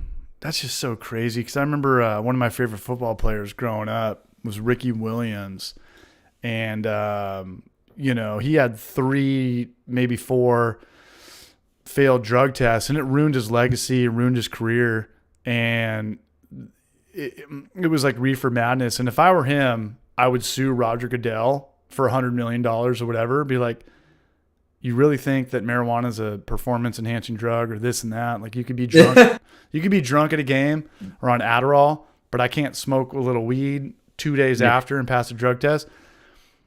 That shit ruined that dude's career. And I would go back and I would sue Roger Goodell, the NFL, Tag LeBeau, whoever was before that, for everything, because it was total bullshit. It was hey, if you get busted for steroids, that's different. Like if your body is physically different or it's rehabbing faster, that's another thing.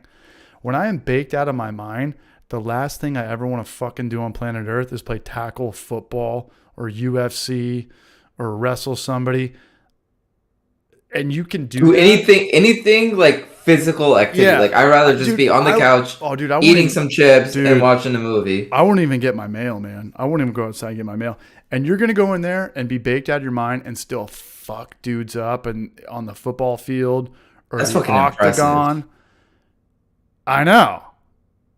Like I don't. Maybe it is performance enhanced. I don't know. Like I don't know. Maybe you're just like to them, yes. To everybody else, no. I don't know. I don't know. But definitely interesting how marijuana has changed over the last 10, maybe 15 years. Yeah, I'd say about that. Now It it's just keeps so getting stronger and stronger. But not only that, but like the taboo of it was like, right. Everyone's like, oh, marijuana is a gateway drug. And no, it's not. You know who says marijuana is a gateway drug? Is alcoholics. When I smoke weed, pharmaceutical companies. Hey, Barbecue Larry is in the chat. Barbecue Larry. When I smoke weed, did I go there? I'm not trying to get cocaine or Adderall. When I smoke weed, I'm the safest motherfucker who's ever lived on planet Earth. I am in my house. The door is locked. I'm playing Zelda. I'm not Mario Kart. I'm not calling somebody for meth or heroin or nothing. There's no fight going on. It is the exact opposite of gateway. Only call you're making is to Pizza Hut. That's it. Not only that, because then the guy's got to come to my door and I'm too fucking blitzed out of my Paranoid. mind. Who is do like the Home Alone thing, just like slide it through like the dog door and like throw him a 20 and be like, sorry dude, Keep the change. I smoked the 20 mil of the purple Oracle, dude. I'm fucked. We're all fucked. Barbecue Larry, man, looks like the 4-way live stream. Can we get Larry on here for one beer if he's up for it? Is he in there? Yeah, Lawrence is in here. I talked to him recently. Oh shit, yeah. Lawrence, nice. We were asking about Broad. I have not heard that. God damn. What? Lawrence BBQ, baby. Lawrence of Barbecue. Okay, we got to get back to Simcoe versus Mosaic. Chris, longest time you've left a beer in primary? For me, I don't know, probably like a month. Yeah. A little over 2 years. Are you barrel aging it or just forgetting about it? My Solera project. Not I left an Larry. IPA in primary for probably 6 months. I made like a spruce tip IPA and left it for I want to make a spruce tip so bad. I want to make a spruce tip so fucking. Dude, I had one in Alaska and it was so fucking good that like I had bought 2 bottles and like I just found whatever bubble wrap I could like on the cruise ship, wrapped them and snuck them into the cruise ship because you're not supposed to bring alcohol on the cruise ship. And then, packed them in my suitcase so I can bring them back to Texas. And because like I just like fell in love with that beer. I was just like, oh, this is so good. I'm sorry, I was what beer? I was texting But it was Alaskan Brewing Company's Spruce Tip IPA. Okay, sorry. I was texting Ainsley Fast. Don't worry about what I just said. I heard what you said. Sorry. But yeah, and so sorry. Fantastic beer. And yeah, it was that piney that like it just tasted like kind of like winter IPA kind of thing, and I was just like, oh, this is fantastic. Like Sierra Nevada's Celebration IPA? Similar to that, yeah. You got me thinking, dog. You went ahead and got me thinking. Sorry. Best time to do one is like in the spring. You got to look for those like fresh tips. You can't just like go off and grab some spruce from a tree. You want to make sure you get those fresh tips. Bright green, or like clearly new growth. Little paper on there still is a good sign. We're trying to get a girl on here next weekend. Who somebody brought up earlier. Oh yeah, Sarah Flora and Adam makes beer. The bummer about that though is getting new people on means that you guys can't. You guys got to get off. Whatever. What? That's fine. But yeah, totally cool with that. I don't mind. I mean, this is, in all honesty, for having 4 people on right now and nobody talking over each other or being too drunk, like this has pretty good roundtable camaraderie. Can we get 6 or 8 people in here or no fucking way? No fucking way. A little bit harder. People do that though. People do that. They're like beer night in San Diego, and I click on it. There's like 16 people. I'm like, out. You guys look like a fucking. That's too much. Tic Tac, it's too much. Connect 4 board. Like I'm yeah, out. Hollywood man. Squares. Yeah, can't do it. Brewing bad. But there are times that like we all eat like right now, like we're just talking over each other, kind of thing, right? Like. Yeah. And it's. You kind of have to though. Like right, but the thing is, like, if you have but when you increase that number, it's just gonna make it way too easy to do that. Or you have the same people doing this, and then there's 4 people that are just dead silent, and you're like, "What are you doing here?" Yeah, yeah. Hoppywood Squares, Chris Radiation, come on down. Good Dude, the funny thing about that is I went out to LA for my this is a few years ago for my 30th birthday, and got on The Price is Right, dude. Have you ever been to a TV show taping or anything out there? No, my buddies have though, and they've actually won some shit. Yeah. Oh man, I have not, but I love The Price is Right. Hops, did you win something? So good. They hit you with the tax on that. Like they'll send you the washer and dryer, but you have to pay like a couple $100. Yeah, I got called down. Come on, I was the last person to get called down. So like, I only got one We have to dig bid. this up. I was the first bid, and I'm the last one, so I had to go first. Normally, like they wait around until you're the last one, and that's when you get to go up on stage. But yeah, it was just cool to get called down. They give you $300 just for like being on air or whatever. So is it how edited? Hops and gnarly, come on down. Yeah, how edited and reality TV is it out? Like, are they like, hey, do it again? Like you didn't smile enough when you were coming on down?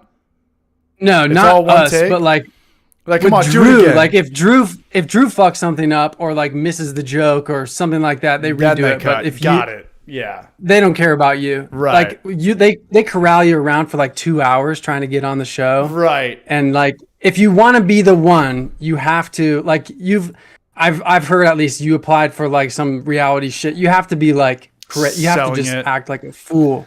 And if you, so I'm there, I'm like in a weird outfit, just like dancing and just like being a fucking idiot the entire time. And that's how you get on. But I mean, if you are going to The Price is Right, you're like built up. Or like, I want to get on the show. And then you hear your name, you're like, it's impossible to be like, yo, I'm just going to be chill right now. Like, walk down the stairs. All like, yeah, right. Like everyone just chill the fuck out. You're going to lose your shit. Yeah, absolutely. I'm gonna grab some. I got some memorabilia. Let's see it, man.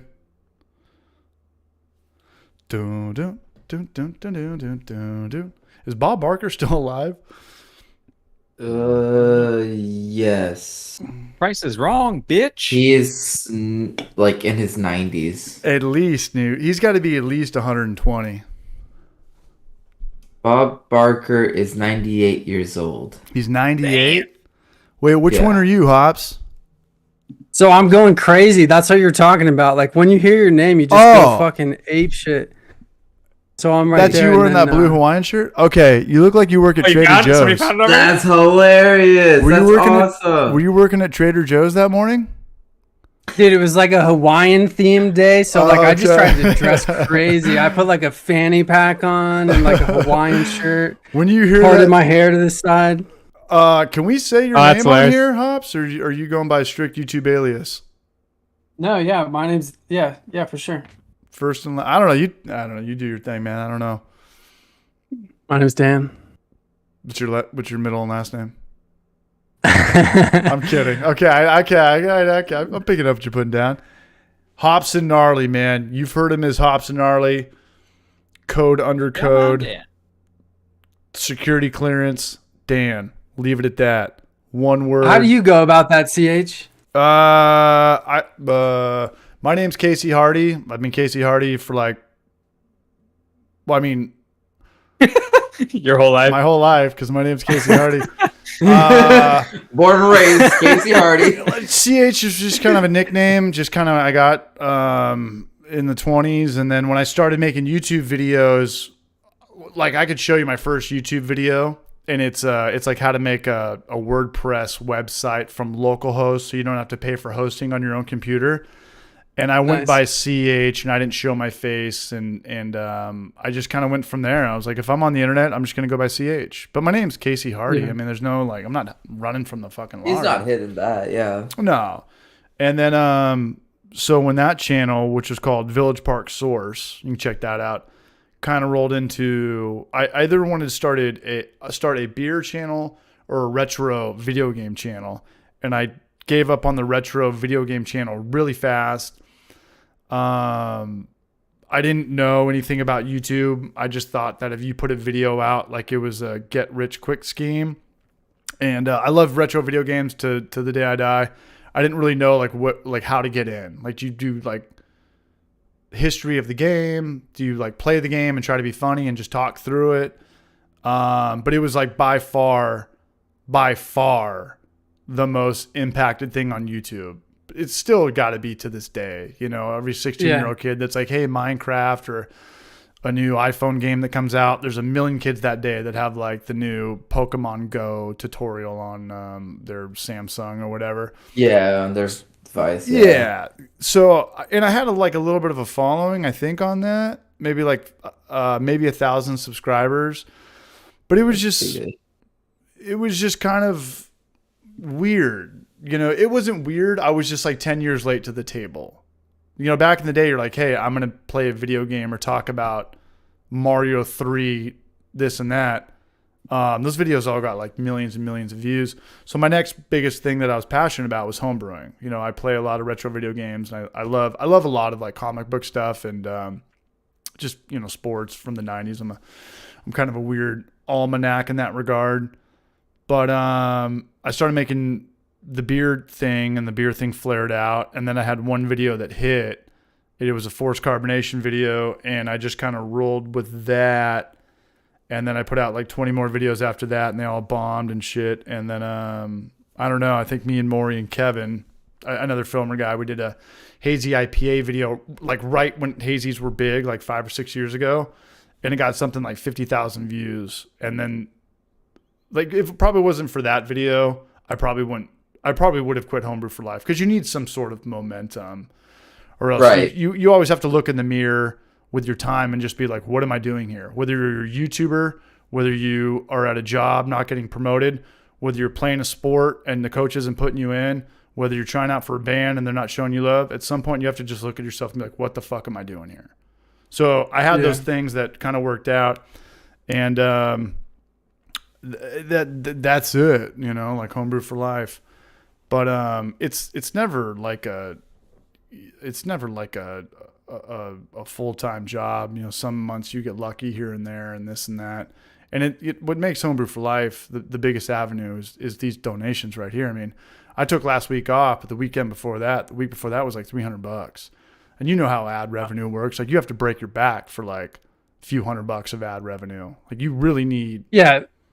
Sorry. That's what I want to say the most is, like, I think for anyone that thinks that, like, literally any fucking homebrew YouTuber is making any sort of like real money from this. No. Like, No. you're crazy. No, you're thinking crazy. about like Josh Weissman and like comparing that to CH and Homebrew for Life. Like that's not the same thing at all. No. This isn't Casey Neistat.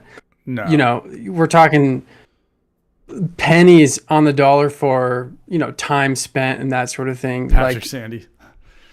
you're much better off going and getting a job, any job, literally, than like minimum wage job. Yeah, like $3 an hour job. No, you're exactly right. No, you know what? There was kind of this love-hate relationship when I started Homebrew for Life. I was like, whoa, like I'm gonna get like 100,000 subscribers in my first year, and then I noticed that like my beer was getting better. But then I didn't care about the beer anymore, and I was like, I want to make the videos better. And it was kind of like the wrong reason I got into brewing, you know, because like I wanted to make YouTube videos to get better at brewing. Because like if I put this shit on the internet, I better be doing a good job and knowing what I'm talking about. And then it got into like, well, fuck the beer. I shoot the same shots every time. Let's just try to get like a viral video.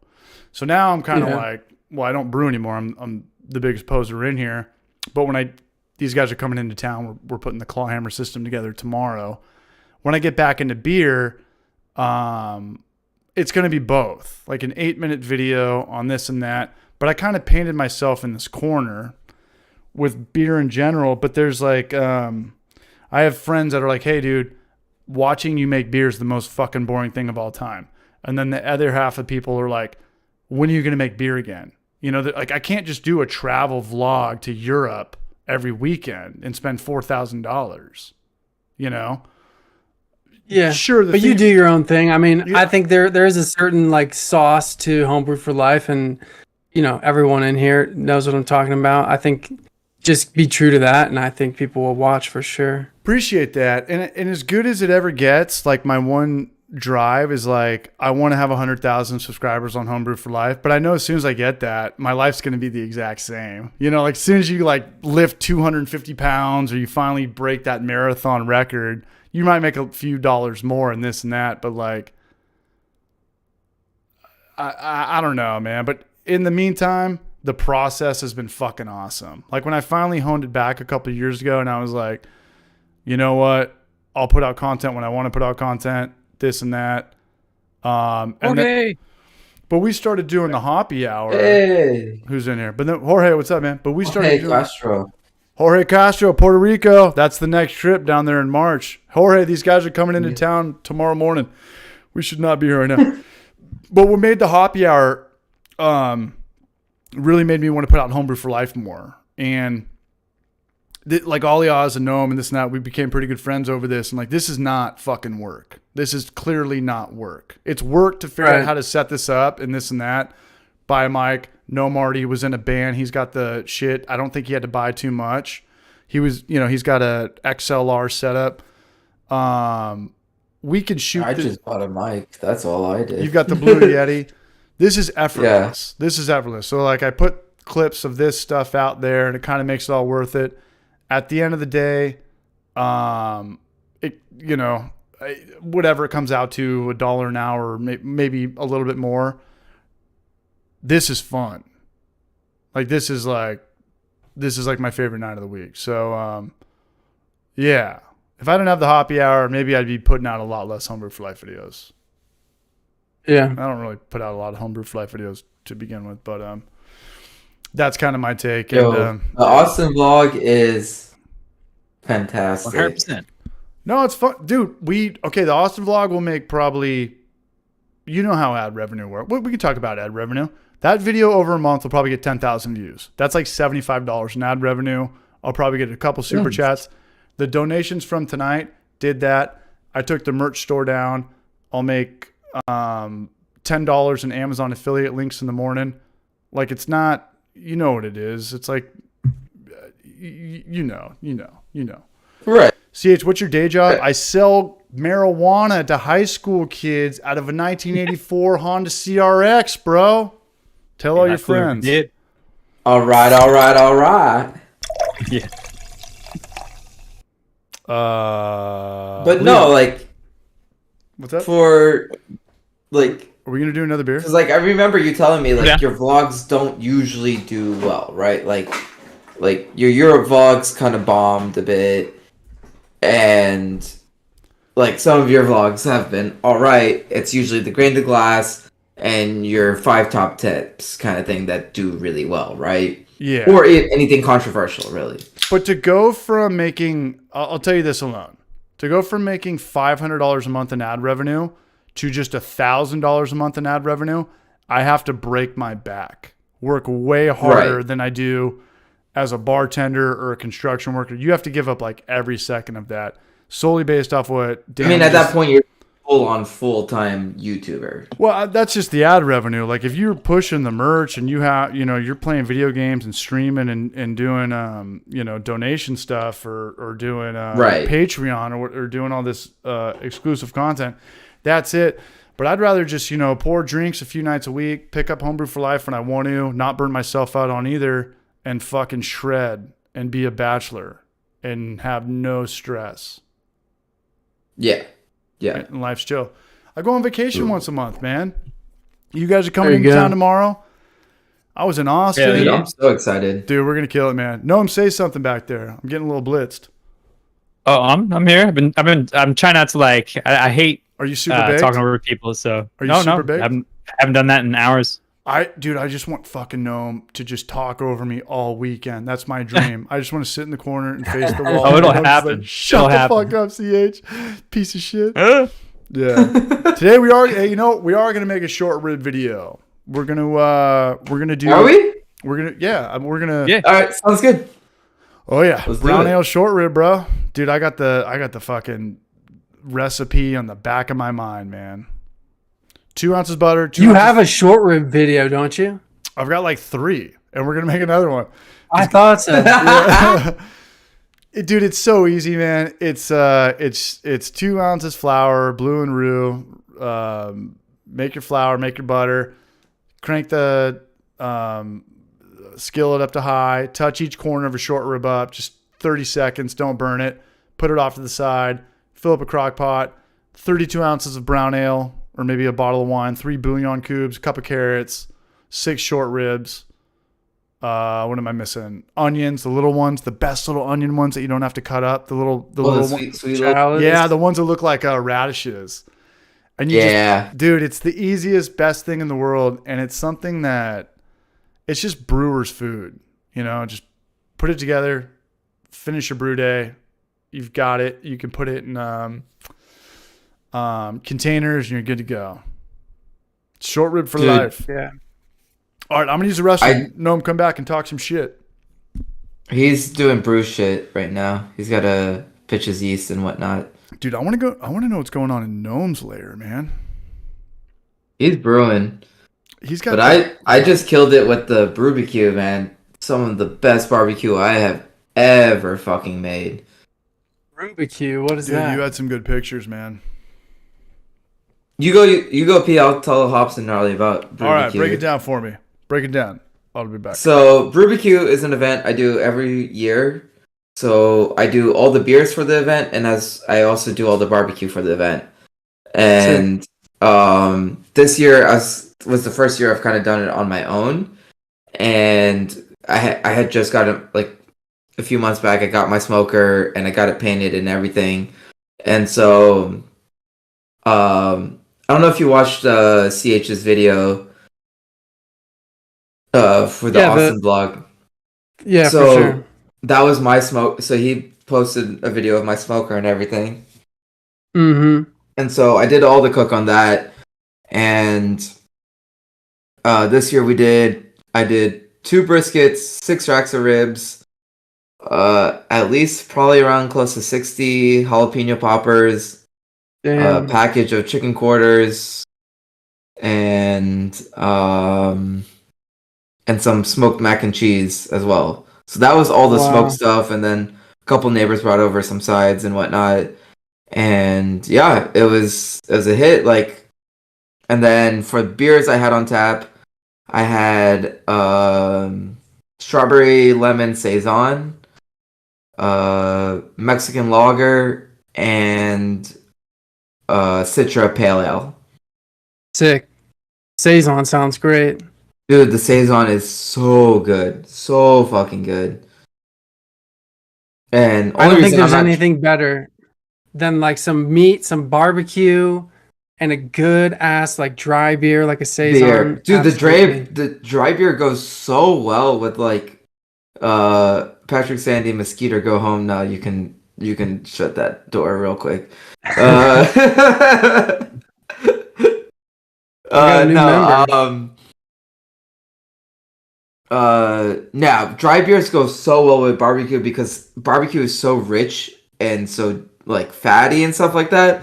So having that dryness of the beer cut through it is just, especially when it's like fruited as well too. You get that sweet dry cut through it. It's like perfect. Absolutely. I've been doing a lot of smoking recently too. I went down to Arizona and they had a pit boss at the house that I was staying at. So it was like it's a pellet smoker. Pellet smoker, I've never used a pellet smoker before, and honestly, like I feel like I'm the type of person that would talk shit about a pellet smoker. But it was so good. Like It's so good, yeah. good. So I So used to talk easy. shit about them, but like now, like I've come to respect them because like I know you can make fantastic barbecue. I still will prefer a stick burner, like an offset smoker, over a pellet smoker because I feel like I have more control on the stick burner. Because like I can, like if I want to run it dirty, I can. If I want to run it clean, I can. Things like that, right? Yeah. Whereas with like an electric pellet smoker, it runs clean all the time. Yeah. But they have come up with like they have like the smoke sticks where you like fill it with pellets and you kind of just light one end and stick it into the cooking chamber. It's like, okay, cool. Then you increase that. You can make that better smoker and you can get more of that smoke flavor. And it's like, okay, it comes pretty damn close too. So they have come a long way from where they started off. But yeah, like that's why like I do respect pellet smokers a lot more now. Yeah. And it's nice I because think like you can literally set it and forget it. Like you can like go take a nap without worrying like, oh, is my temp dropping or nothing? Because like it'll hold temp exactly where you want it. Yeah. Peter McEnroe says classic Weber or die. That's what I use too at home. This was just kind of like a vacation thing, which like I agree with what you just said. Like when you can just set it up and you can even run programs on them. So you could say like start at 200 and then crank it up to 400 at the very end to get good bark. Oh, absolutely. Run that shit on its own. I think also now you can get them so they run off the temperature of the meat. So if the meat is like at 190, you can crank it at 400 just from that alone. But Peter, yeah, I use a really old Weber kettle at home, and those things are like, I think my favorite thing in a Weber is a pork butt. They're just pork butt making machines. Yo, dude, they're so good for that. So good. Those, and like if you can get the heat where you want it, spare ribs, fantastic. Fantastic. Yeah, I gotta try some spare ribs. I watch a lot of Chud's Barbecue. I don't know if anyone else here Chud's watches Barbecue. Oh my god, Oh my it's god, so I love good. it. So he did that Weber kettle series kettle the whole series, summer. yeah. So good. I love seeing all that stuff. Even like the cold smoked cheese and just like I think everything he does is incredible. Dude, let me know if you ever want to talk about smoking and shit like that. Like I'm always down to talk barbecue. Like I'm always down. Absolutely. I'm not. Are you on Instagram? Yep. All right, let me add you on Instagram real quick, and then we can always chat like off screen and whatnot. Oh yeah. Another thing I got recently is Blackstone. Oh, the griddle top. Yes. Yeah, which I never would have thought I would buy a Blackstone. And when I first got it, I was like, I'm probably not going to use this very much. Like, it's good Use for it for every breakfast or fucking whatever. thing now. Seriously, it was like 2 weeks. We cooked every single meal on the Blackstone. Like, literally anything that has bread in it, it comes out so perfect. Like, from pitas to tacos to like smash burgers, just like getting the buns nice and crusty. Oh, good. It's so, Oh, man. especially because you can have different heat zones. You can have a hot zone, you can have a middle zone, and like a cold zone. And Exactly. it's so good for that. And because of how big some of them are, you can even just throw on like a pot or a pan, and if you need like a pot to like make a hot sauce, you can put that right on top and make your hot sauce in there. Like, Exactly. Yeah, we use it all the time. Probably too much, to be honest. I'm always like, I got a meeting in like 10 minutes. I got to whip up some like breakfast just burritos turn it or on. something. Yeah. next thing you know, it's at temp and you're ready to go. You're ready to rip. Yeah. I was Dude, a cast iron guy before the Blackstone. Uh-huh. And so I think it's very similar to cast iron cooking. Mm-hmm. But instead it's one big zone. Like, Exactly. and you can play around with temps and stuff, which is so cool. So, so you've been smoking on a Weber then, right? Like that's what you do most of your cooking on? Yep, for sure. Have you ever cooked on an offset? I have. So one of my good buddies lives kind of across the street, has a ginormous one that he special ordered from like Texas or some shit. And so once in a while we'll order some good meat and do a big smoke there. But the problem with that is like you know this, starting a fire, you gotta have a reason to start a fire for the most part. Yes, agreed. Yeah. Like if I'm gonna do just like a 1 hour cook, I'm not gonna start a fire in my offset smoker, right? Like I need. Whereas at a pellet least... smoker, you would like wings or whatever. Like, Absolutely, you could easily do that. I gotta get the smoker shit down, man. I know the crock pot and the butter sandwich, but I gotta figure out this smoker thing. I heard you say you said in that video that you didn't eat barbecue in San Diego. Never. So is barbecue like a new thing for you?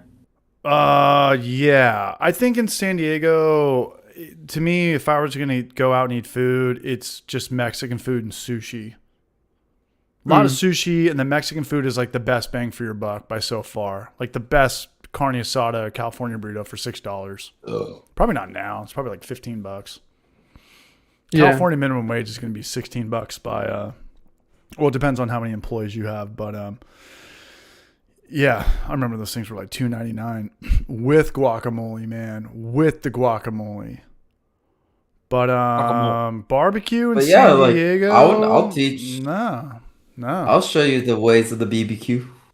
Yeah, I need to learn that because I think it's like homebrewing where it's definitely a craft. Like you really want to dedicate some money and some time to it. You can't hack it.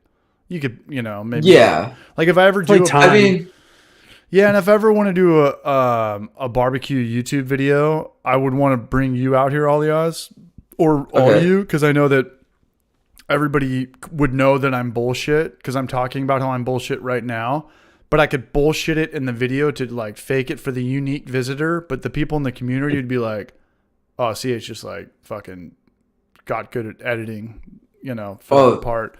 But I do want to get more into barbecue. I really do. Especially living in Texas or Tennessee. Sorry. Tennessee. I mean, like you live in the South. Like you can get good wood. You have access to like good charcoal and good wood. Is that the number one factor? Is it the wood? Is it the system? Is it the wood? Is it the patience? Is it the seasoning?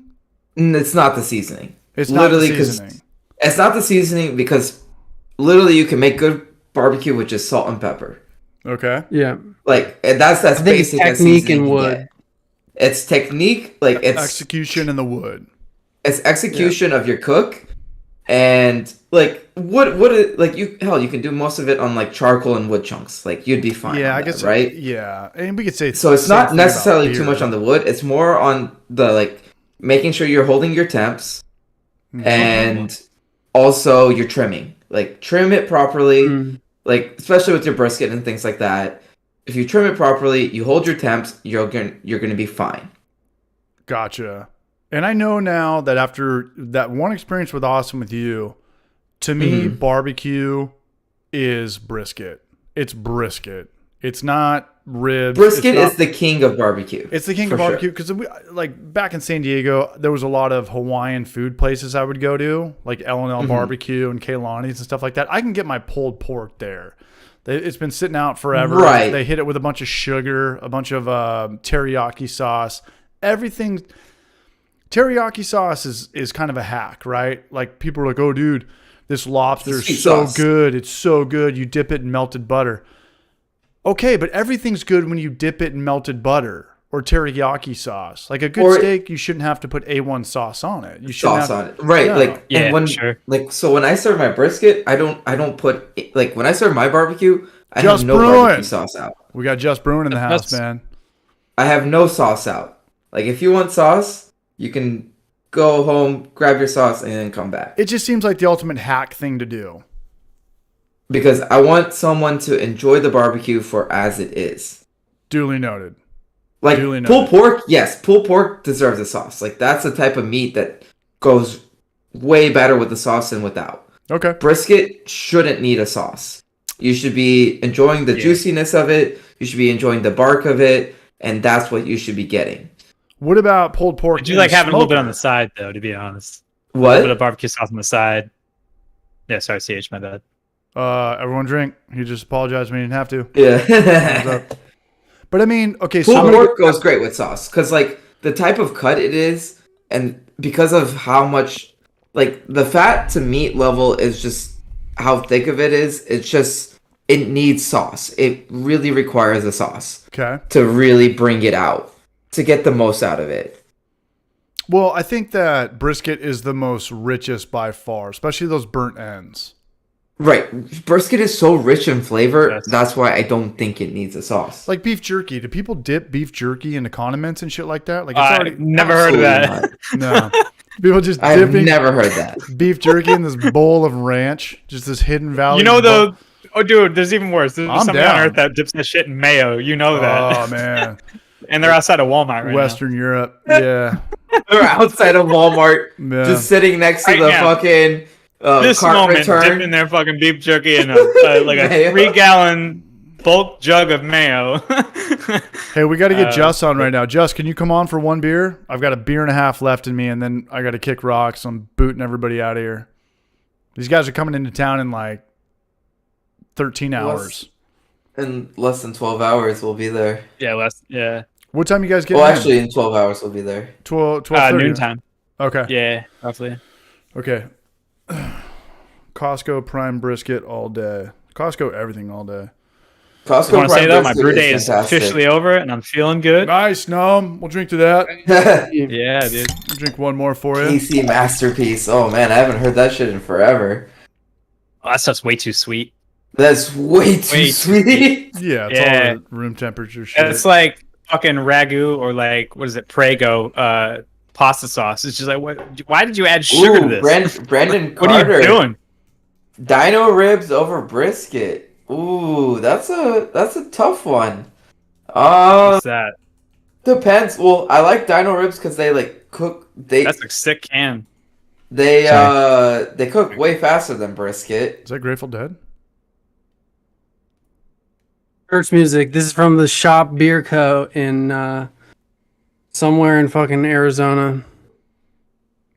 Got it all the way out there, huh? I guess Arizona and Colorado kind of maybe touches each other. You guys might have some bordering. You're Close. There's you southwest. gotta go through Utah or through New Mexico, but we took a trip down there and brought a bunch back with us. So Dude, you got a Cheers. lot more. Ron Barnes in the house. If it's not from the brisket, it's not the burn ends, man. Shout out to Ron Barnes for that super chat. I see you in there, Ron. I see you, boy. Well, you I can see have you, pork baby. belly burn ends. I see you, Pork belly baby. burn ends are Shaking fucking that delicious. ass. Wow. Shaking that ass. Lamb ribs. Other ribs. Can you smoke lamb? Depends. You can't smoke like Lamb steaks. ribs are not good smoked. I'll tell you that. Mm. I've had it like 3 different times smoked, and I'm just like, are I'd rather have them a different way. Does it have to be a big piece of meat to smoke it? No. Because you can smoke wings and stuff, right? You can smoke wings. You can smoke chicken thighs. You can smoke chicken breast. Yeah. Doesn't matter. Steve Platt still in the house, man. Look, I fucking throw sausages and jalapeno poppers in there. They're not big pieces of meat. Stephen Platt's coming in with that knowledge. Yeah, man. so I've never by the way, heard you wrap your jalapeno poppers in bacon, right? Or was that something else? Absolutely. Okay, yeah. Dude, those look fucking sick, man. Dude, I love jalapeno poppers. Dude, they were so fucking good. Oh my god. I have an announcement to make. And anytime I want to cook on the smoker, I'm always throwing jalapeno poppers on, no matter fucking what. It's appetizer, man. You gotta. Dude, I eat them while I'm cooking. Like I'm just like, all exactly. right, Yeah, they'll be done super fast, you know. Oh, CH has got an announcement to make. Two things. Just being a dickhead here. No, we're chilling. Gnome just finished his brew day. Shout out to Gnome. Did you work today too, Gnome? Yeah. You worked, you brewed, we streamed, and you got to be up at 5 a.m, man. Oh, there's a lot of other shit I did too. Believe me, there's a reason why I was stressed out today, man. I was trying to get so much shit done, like in preparation. Man. But cheers to you, Gnomeski. Thank you. It'll be all worth it in about 15 hours, man. Sleep on that flight. It was about 3 hours. Come here. I don't know. I'm gonna read a book. I'm not gonna sleep. Too. Were you the one that told us you read a whole book coming over here at High? Yeah, I plan on doing that this time too. Mother of God. Well, I'd rather do that than fucking talk to some stranger beside me. Fuck, I just sleep on the plane. Dude, I can't. I'm in the middle seat. I go to Mexican food restaurants. I can't even read like the back of like the menu. I don't even know like the story, dude. Started in what year? Like what family? And then also my last video finally got 3 greens. Dan might know what that's all about. Like the YouTube creator app where it's like it's a check or a green thumbs up or a gray thumbs down when it goes to CTR, average view duration, and views. I finally got into 3 green checks. Let's go. All you needed was a brown dude from Texas. No, all I needed to do, that too, but all I needed to do, so I put out this video, and Dan, you might do this, you might not do this. So when I first had the video uploaded, I called it Can Texas Craft Beer. And the CTR was bombing like I've never seen, like 10%. Like out of the gates, for your diehard audience, it should be like 20%, 18 to 22. Do you know what I'm talking about? Or am I? No, I need to learn more about this though. Okay, so it's pretty much like, okay, and I didn't even know about this till about 8 months ago when I finally sat down with Stillet and Jesse, and I talked to like some Instagram people about like their reach and like pretty much how to get people to watch your thing or click on your thing and then stick around. I didn't know anything about that until 8 months. And I could help you out with this, Dan, offline.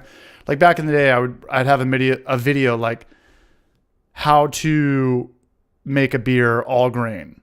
Sure, you could take that same video and Noam, we were talking about this earlier. He was like, "Whoa, that's so crazy!" Like I went from 7th place, 7 out of 10, to like 2 or 3 out of 10 just by changing the title. So if you have a video that says like, "Hey, how to all grain for beginners" or "How to make an IPA," if you change that to "Can you make an IPA?" your click rate will go way up. Can you make an IPA in 3 days?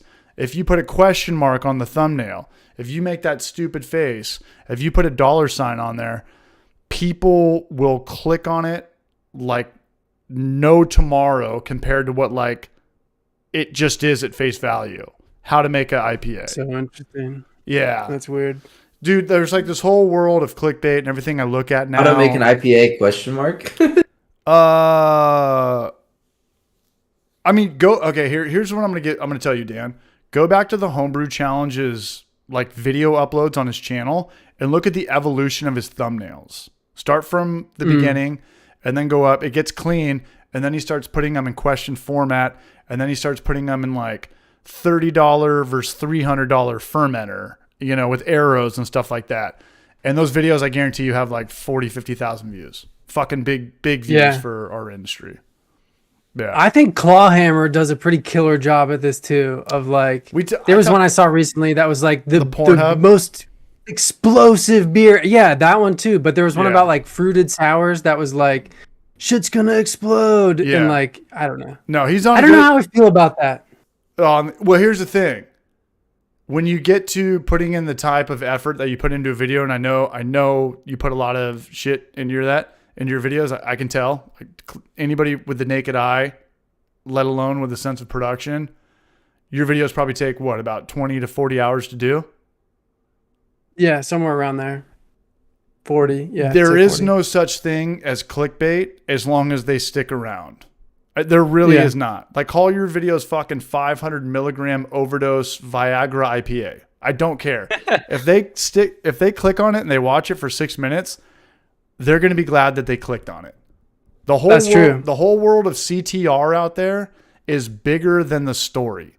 Back in the day, it was like, don't judge a book by its cover. All bullshit. Judge that fucking thumbnail like there's no tomorrow. Because there's so much content out there. You're competing with shit we don't even know about. Instagram, this girl's reading a book. Oh, she got a Snapchat update. She clicked on the video, but now she's back to her MySpace. Shit, she's in a group text. It's not even a girl. It's 20 dudes. I can't even get my dad's attention. This and that. Like, the whole just getting people to click is a fucking big money. It's advertising. Like, it's A/B testing. It's I don't know. I'm getting an echo though. But anyway, I can talk to you about more of this off channel, Dan. Get your meat you can't get from Wild Fork Foods online. So good. Shout out to Stephen Plass. He's still here. Patrick Sandy is still here too, man. Patrick and Steven, Novastar still here. Chris Vodka, I think he's blacked out in his garage, and I'm proud of him. He's turned. He's turned. Turned out for what? Click and stick, baby. That's not a bad motto. Has someone got their thing on? I can hear us talking through something. It might be me too. That might be me. Yeah, it's too close. Is Genus Brewing here? Somebody wrote, sorry, No. Genus. Someone was talking about how he was talking about fakies. I don't know. About how there's like 69 fakies or something just to get hits. What? I don't know. Oh. Me? Yeah, but that, like, brewing and homebrewing stuff is all topical. Like, that shit works for a little bit. If you're not on that first year of trying to make a hazy IPA or a hard seltzer or a Kvike, like, nobody cares. It's like COVID. You know, if you put out a COVID video now, it's like my COVID system. No one's going to give a shit. Yeah. It's got to be topical. You mentioned to me and Alia is that, like, there's was it like unmined territories, or I don't know how you put it, but like there's topics out there that haven't really been touched on YouTube. Well, I'll tell you this much, man. You know, Jesse from Still It, Dan, you watch that channel? Right. That's where it like stemmed from. Yeah, potato vodka video. That video can make that dude anywhere from like $6,000 to $8,000 to $10,000 a month. Just that one ridiculous. video, like how to make moonshine potato vodka. It was like vodka wash or something like that. Dude, some of these fucking topics are like just sitting on oil mines, man. And it's pretty rare in our industry, you know. Like if a brand new Zelda game comes out and it's like how to like get free rubies the fastest. That's a gold mine, dude. Yeah, that's a gold mine. But at the end of the day, I know what Homebrew for Life is. I have fun with it. It's a lot of work. It's definitely a passion project. It's a lot of self-expression. I don't know, like maybe I'll open up a brewery one day, or I could help out with somebody someday or get some exposure. But I know what it is and I know what it's not. You know, homebrewing is, we're the smallest fucking community on planet Earth. I really think we are. Like there's people that go to dungeons and wear like Furby suits that, you know, dance techno, silent disco at drag shows and have sex. They're a billion times bigger than us.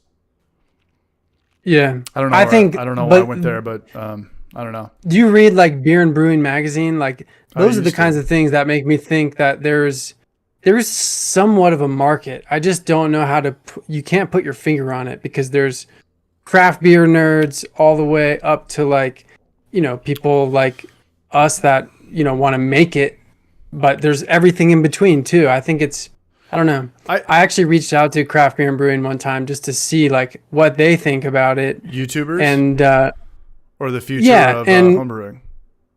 just like the niche in general. And it seemed, what I learned is like, number one, Beer and Brewing magazine is like 6 people, like 8 people, maybe. Yeah. So it's like it's a pretty small op. So you got to keep it trimmed up. You know, I think that's the secret in the industry. Heather knows what's up. And then they also have like third-party freelance writers, and they put their names down in the bottom left. Like Kate Bernat, I know her from San Diego.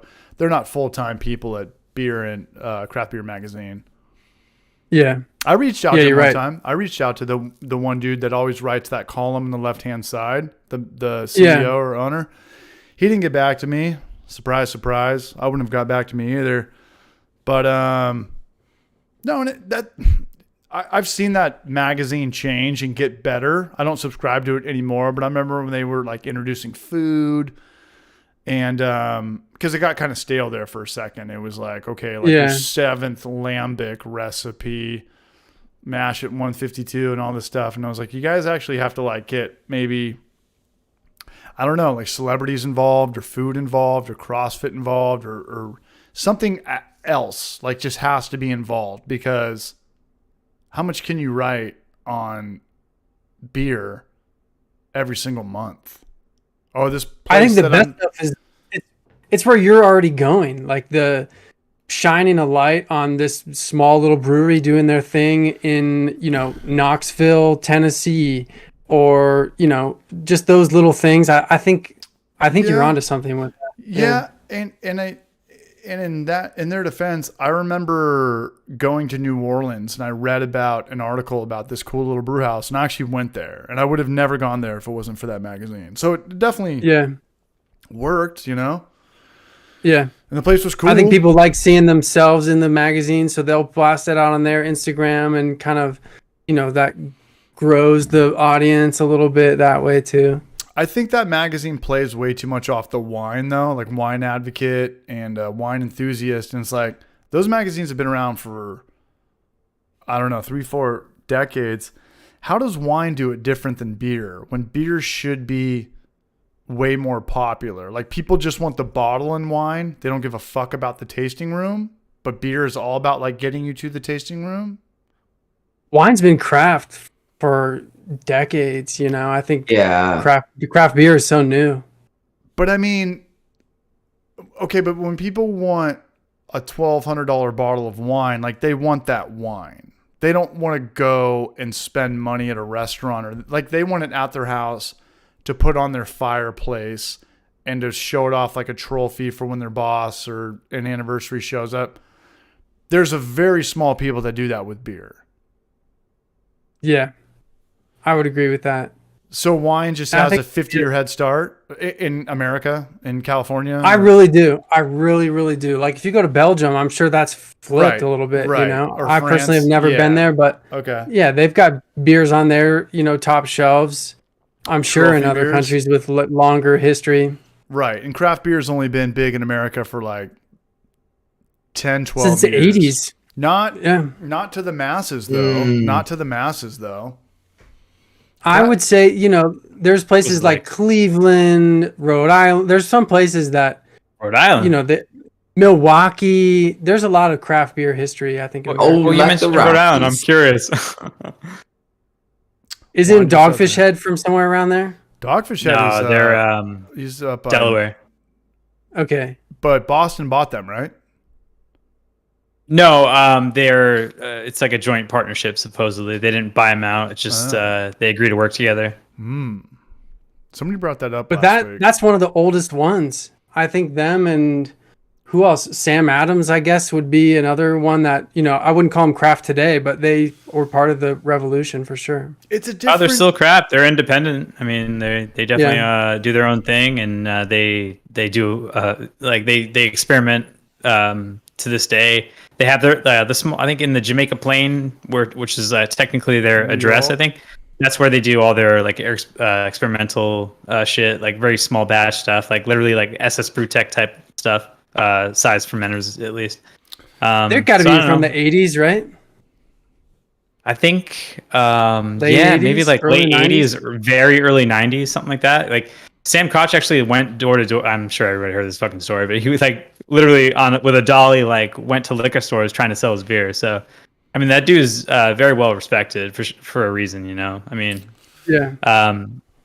I don't know if any of you guys watched it when he was on Conan, and like he's just drinking beers the whole tour. He's just like literally just pouring beers and just sipping and stuff. And Conan's like, "You got to be tanked right now." He's like, "I'm feeling pretty good," you know, because he's like, "This is just a fucking another day." It's another Tuesday. Yeah.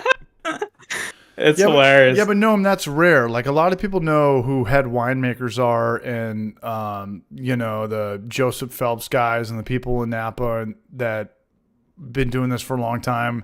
People don't even know. Not everybody like knows head brewers. Nobody. Not only that, but I'll take it one step further. Nobody knows who the owner of Sierra Nevada is, except for us. KG. And Grossman, Yeah, but most people don't even know that. But if you know food, or if you're in the wine thing, you know every fucking place you go to is like head winemaker. Yeah. Like if you're a wine club member there, he's got like, you walk into the tasting room, they'll have like him wearing like a emerald white thing collar, like pouring some wine out of some barrel and some vial. You know, like breweries don't do that.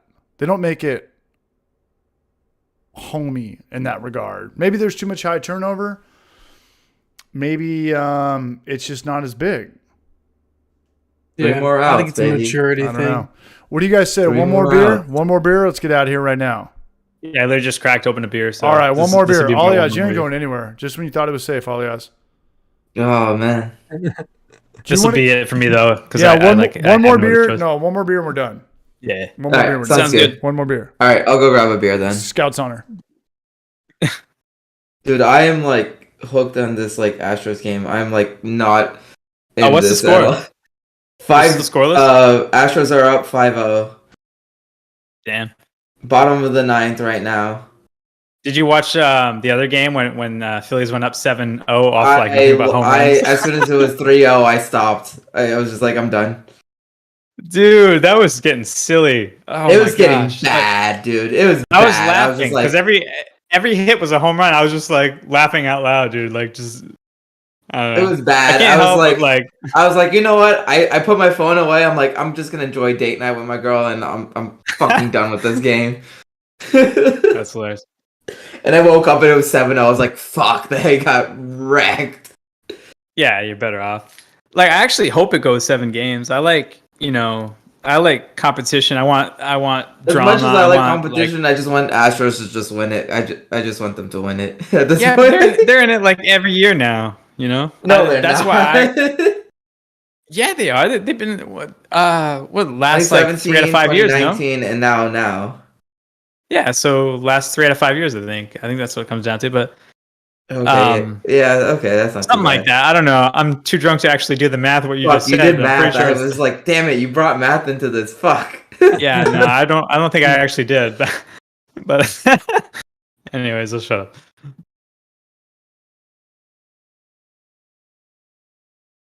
So what's up, Hops? I'm on delay, so I switched over to. I was like, is he still here? Let me switch over to Discord so I can actually see live.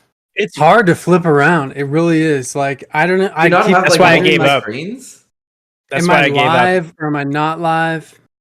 I guess you can like resize it, like I just did now. But normally I just watch YouTube chat because like I don't want to like miss it, you know. So I have Discord on my screen here, and then I have YouTube up on this screen here.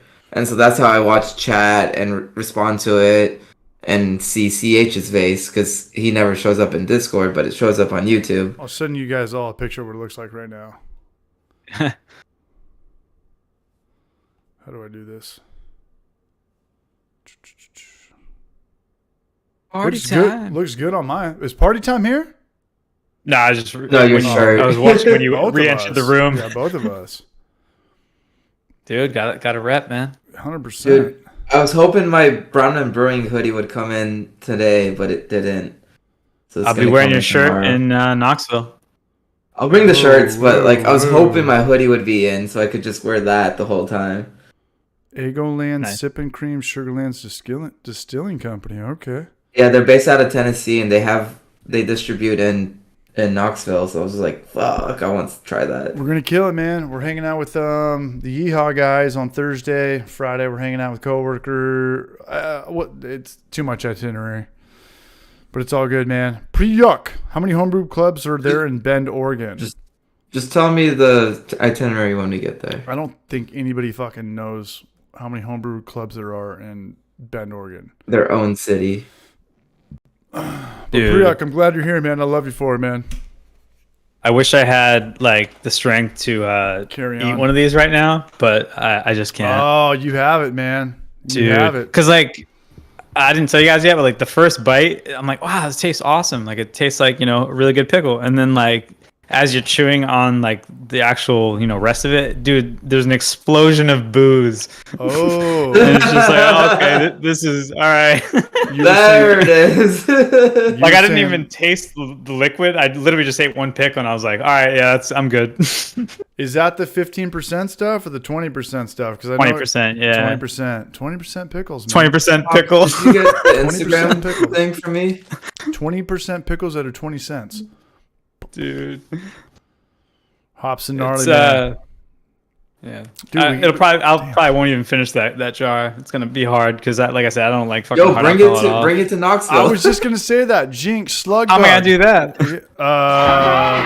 Same way, Dan. Check in your bag. Yeah. Put it in your bag, man. Broke it. An open bottle of liquor.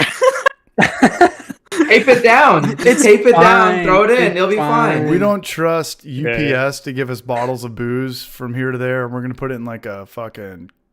We trust TSA. Not carry on. What's the other one? Check-in bag. Right. Yeah, Check it. right. Yeah, right. Dan, Dude, you I know- trust check-in more than I trust USPS. Yeah, I think I might too. They get really? lazy, man. Dude, you fly out of TSA Denver. Do you not see the people who work at TSA? They're the same Yeah. people who worked at McDonald's. Like, straight up. But now they make $20 an hour. Yeah, but they now have government checks instead of fucking McDonald's checks. Night Nova Star. All right, here we go. Uno Shout out mas. to all the TSA agents out there.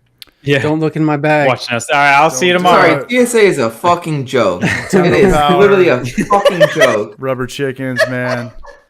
Hi, Heather. Hi, Fucking Heather. alias kills me, dude.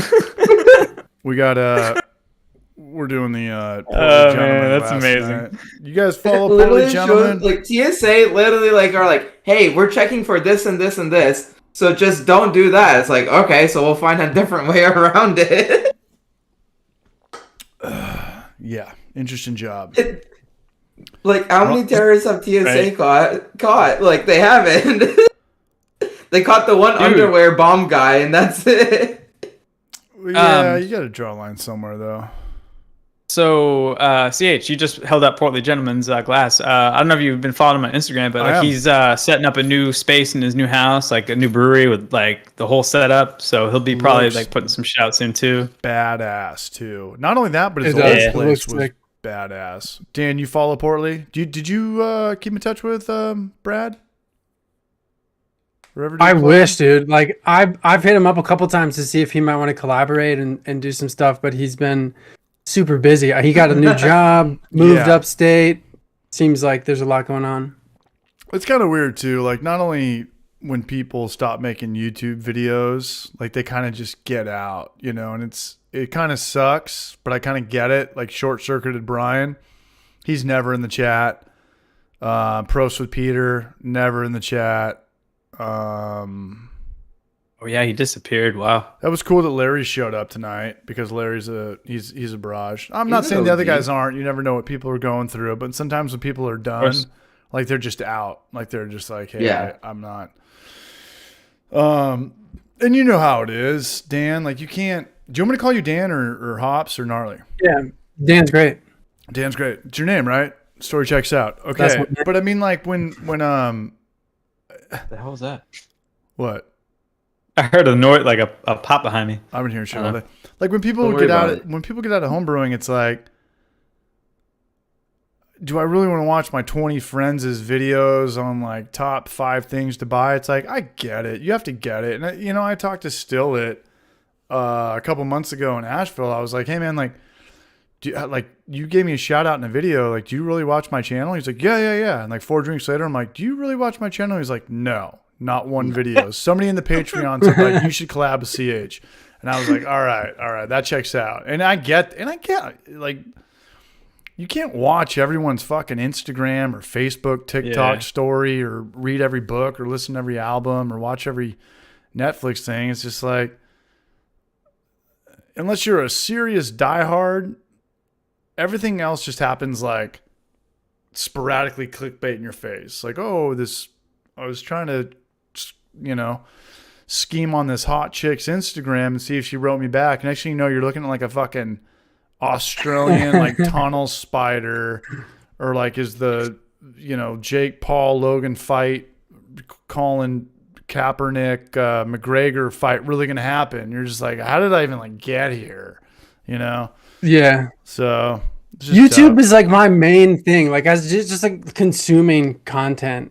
I fucking love YouTube. I don't know what it is about it. I love it too. But I spend so much time just like apartment brewer, I hope I follow like everyone. No, I realized I didn't follow you on my Hops and Gnarly account.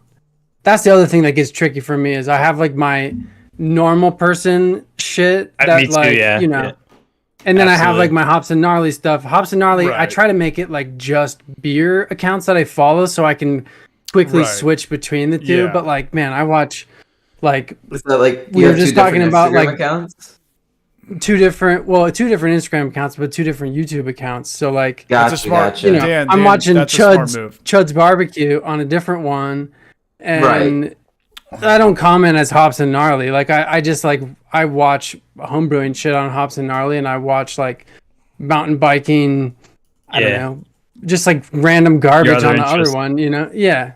Fair enough. Yeah. No, and Dan's got it figured out, and I went down that path.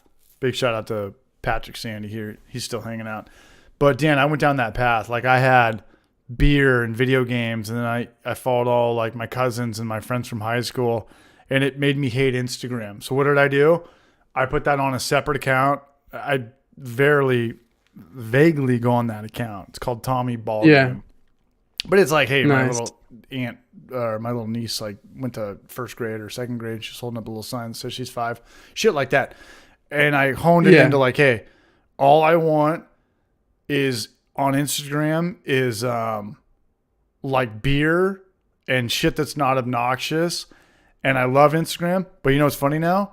All this shit that shows up on my Instagram is like memes and sponsored and shit that I don't even follow. Me, all I know, we talk, and it's a great form of communication. I don't have to see that my fucking somebody I had a class with in high school had a kid now, and now they're, holding a balloon in the air. I don't have that shit showing up on my phone. And at first I was like going crazy. I was like, dude, I can't look at this golf shit meme anymore. Last month, I'm spreading more memes to everybody on planet Earth. Like everything that's like fuck Jerry, or all the things like I like hated about the internet at first. I'm going to send it to my dad, these guys. I send everything to Maury. Me and Maury send each other 20 shit a day. But I love Instagram, but you really can't get into the whole like follow for follow. That gets you nowhere. And you really have to just like hone it in. It's staring at the phone, not, mindless bullshit at the end of the day, but at least show me what I want to see. Golf, brewing, food, barbecue, YouTube, brew tubers. That's fucking rad. When there's 20 girls from high school posting selfies and then talking about how they're depressed in the story, I'm out. I'm not your target audience. I'm fucking Done. I'm not out. You're complaining about being depressed on Instagram? What'd you think was going to happen when you stared at your phone 10 hours a day and didn't have a job while the sun was out for 10 years? Not that, we'll leave it at that. Who's talking shit? Did you see I have the opposite problem. Dude, the barbecue reel I posted? Astros just came Turned out back. pretty good. Hey, your boys are kicking some ass tonight, Alias. Yeah. Hey, Astros Alias, won. I owe you an apology, though. In that video, I said your name wrong like 2 or 3 times. Did you catch that? Did you? I said Alias one time. Close enough. Well, I do when I do that video with 7 scripts of voiceover, and I'm sometimes, kidding, by the way.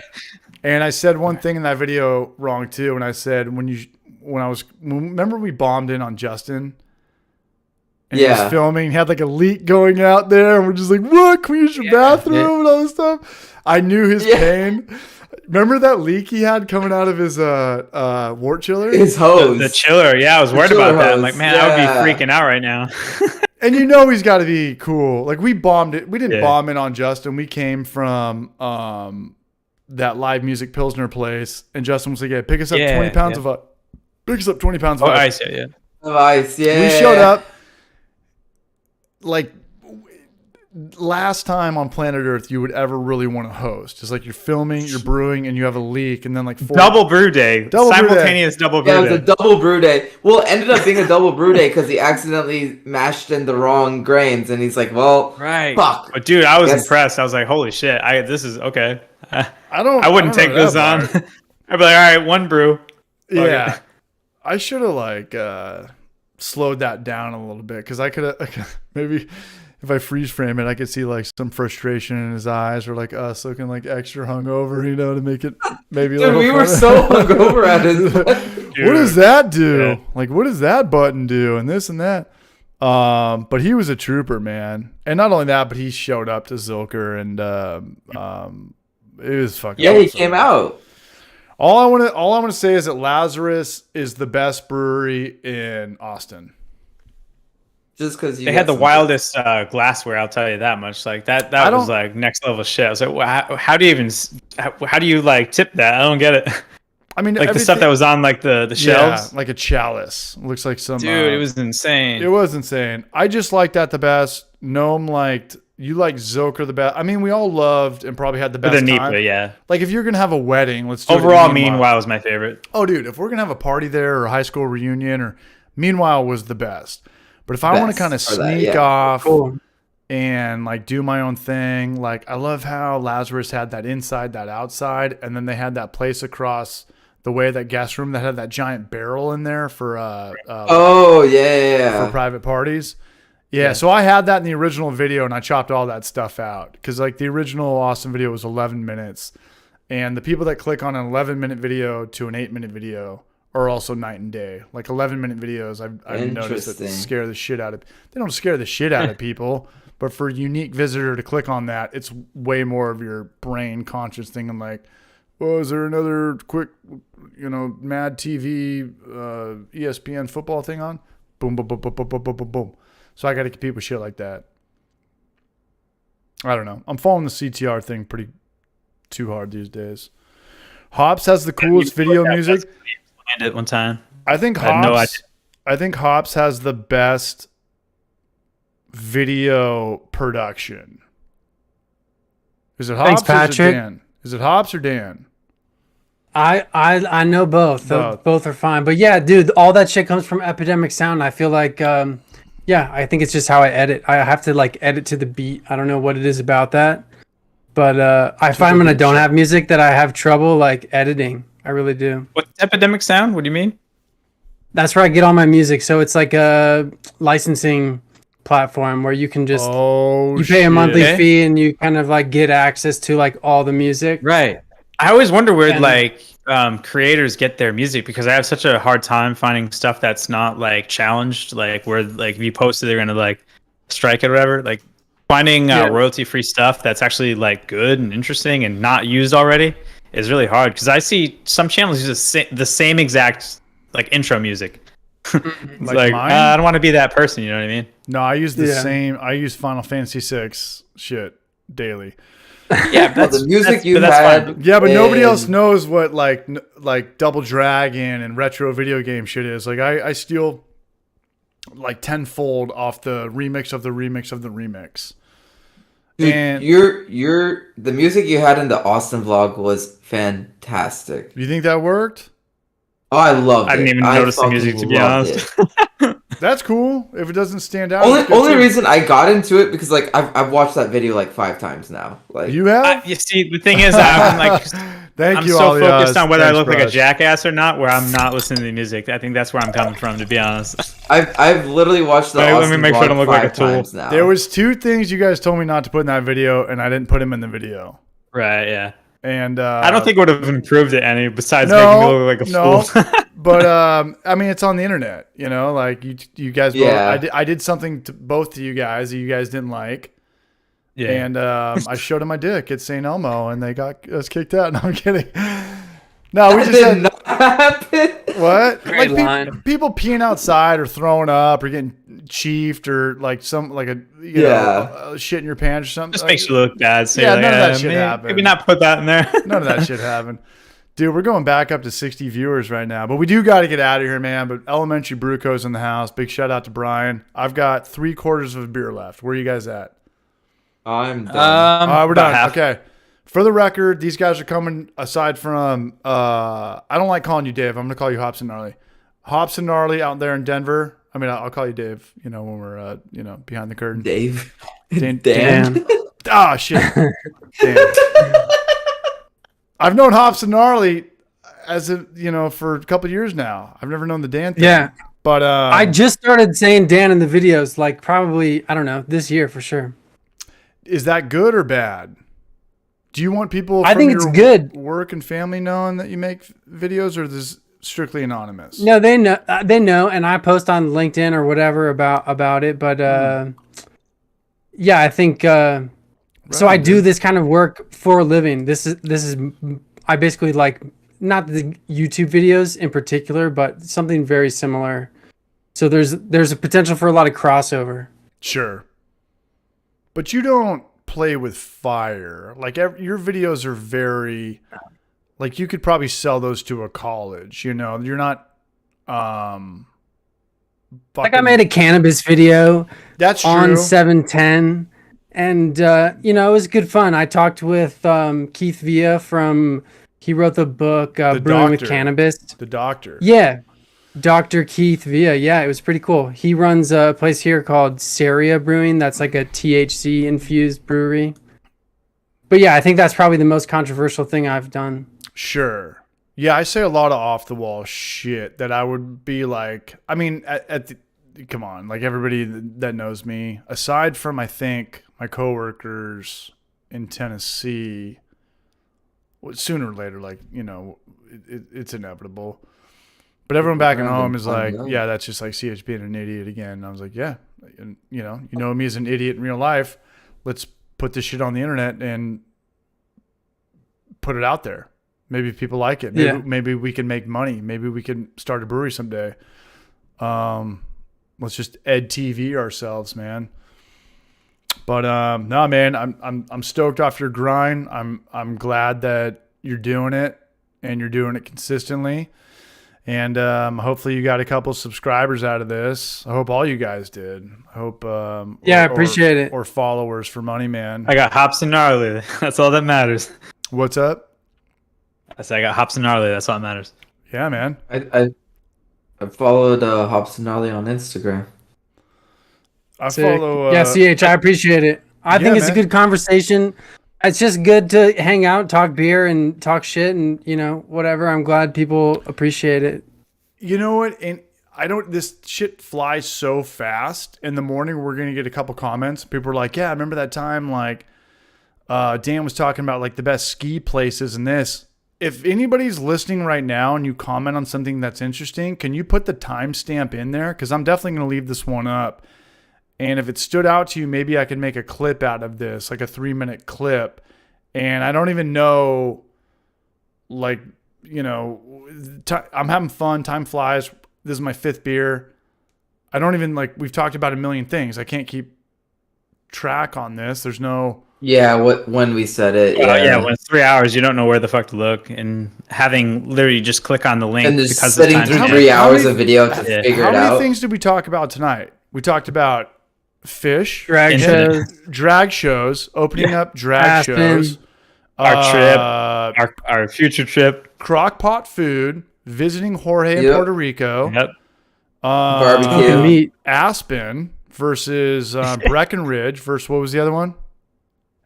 We talked about Martin. We brought up Steve. Like, I don't know if you want me to talk about all the different Impossible brew tubers we talked about, but like Trent's. What was Trent's purple egg potato video? Ube. Yeah. Talked about smoking meats.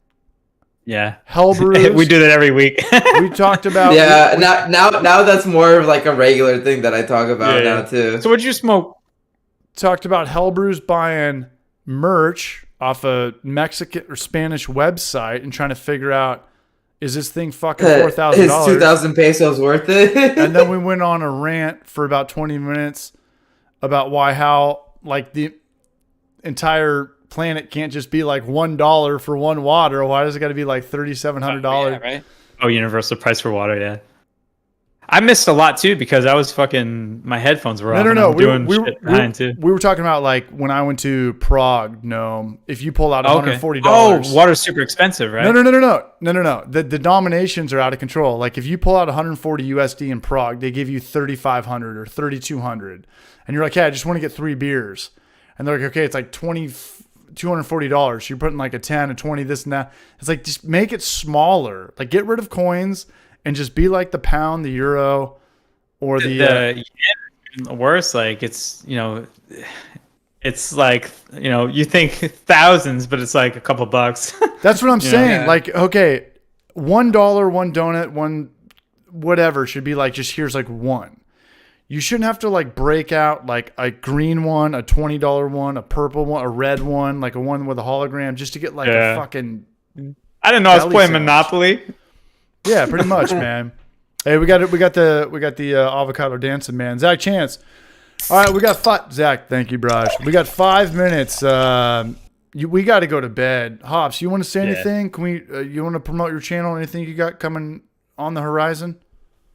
Yeah, I guess season 6 is underway. I guess I'm halfway through releasing episodes of season 6. We got an NO beer coming up. We have another smoke beer is the next episode. We've got a pull from the Solera right here, this little fooder. So lots of cool stuff, all on the Brew Tools B40 system. And I'm just really psyched.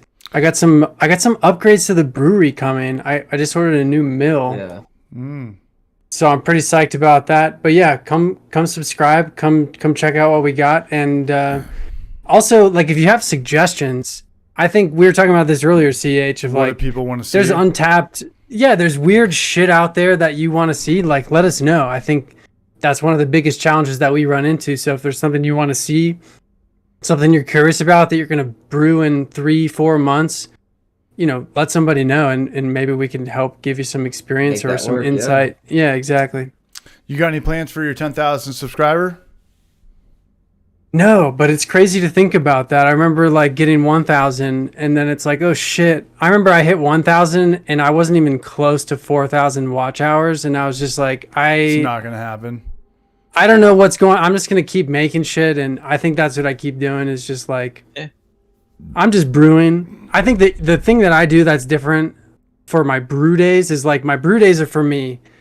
I don't talk to the camera. I don't do any of that shit. So it's like I have a camera set up that's getting the shot or whatever, but I'm focusing on that brew day, which I think makes it a lot easier. And then I just do voiceover and post. So, I have that luxury of actually honing in on the brew day. You guys are talking about I can't imagine trying to fucking talk to the camera, get the shot. We show and up. have a bunch of screw offs there, like trying to distract me, No, double IP, middle of the day. No, I hear that, man, and keep on the grind. I'm gonna say a couple things. You should do a live stream though, maybe for your 10K thing. Just I don't know if it's too awkward for you. Just like have a Q&A live stream. Yeah, just have a couple. That's people a good idea. On. Yeah, just have a couple people on.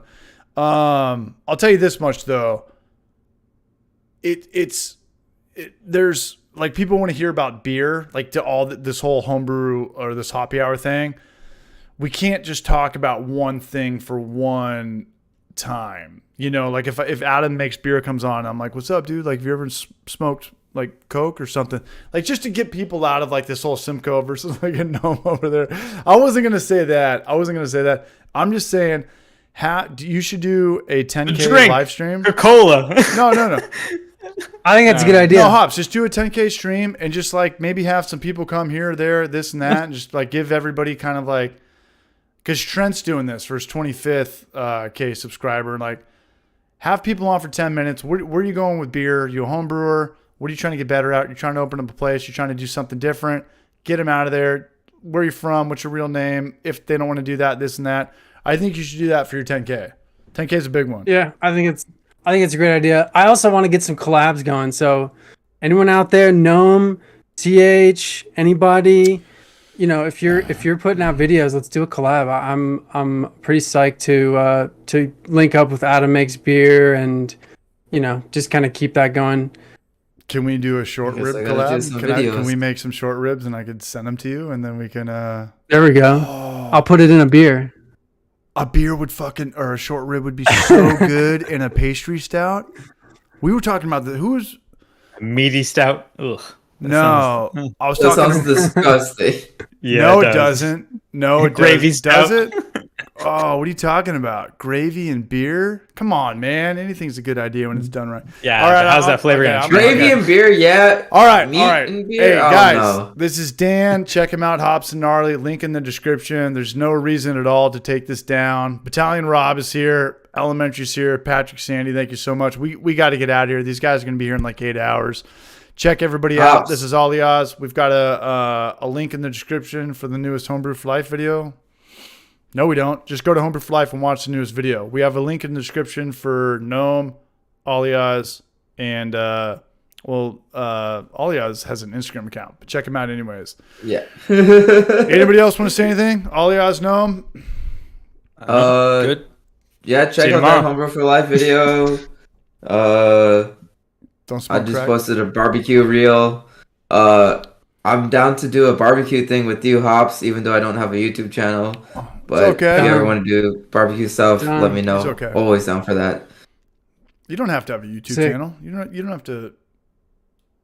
It doesn't work that Let's way. smoke man. meat. Yeah. Yeah, I'm always down to smoke meats, man. Always fucking That's down. what she said.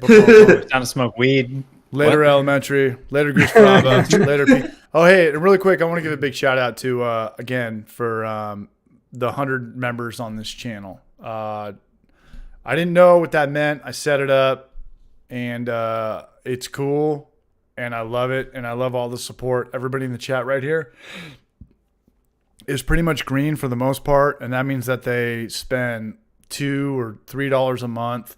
And I do get like $2 of that. YouTube takes 30%. But I see that, and it keeps it going. And I don't get any of this on Homebrew for Life. This is all the live stream. This is all like Ollie I was just talking about earlier. It's like just a different vibe, like being a member or donating or buying merch than watching like an edited video in the morning of something. And thank you. Thanks, y'all. And I think all you guys in here are, Gnome, I think 2 weeks ago bought like 15 memberships, and all these fucking people were coming out of the woodwork that were trying to keep it all calm and cool. Yeah. Lynn Schaefer and So when you buy a membership package, it just gives it to the next 5 people? I think it's pretty random, yeah. You don't get to choose. Yeah. But anyway, this was a great stream. I want to thank all you guys. Well, let's just get off this. Well, I'll see you guys back on Discord. Hey, thanks everybody, man. Check out Hops and Gnarly. Check out all of our shit. Check out the new Homebrew for Life video. Thanks to everybody. Thank you.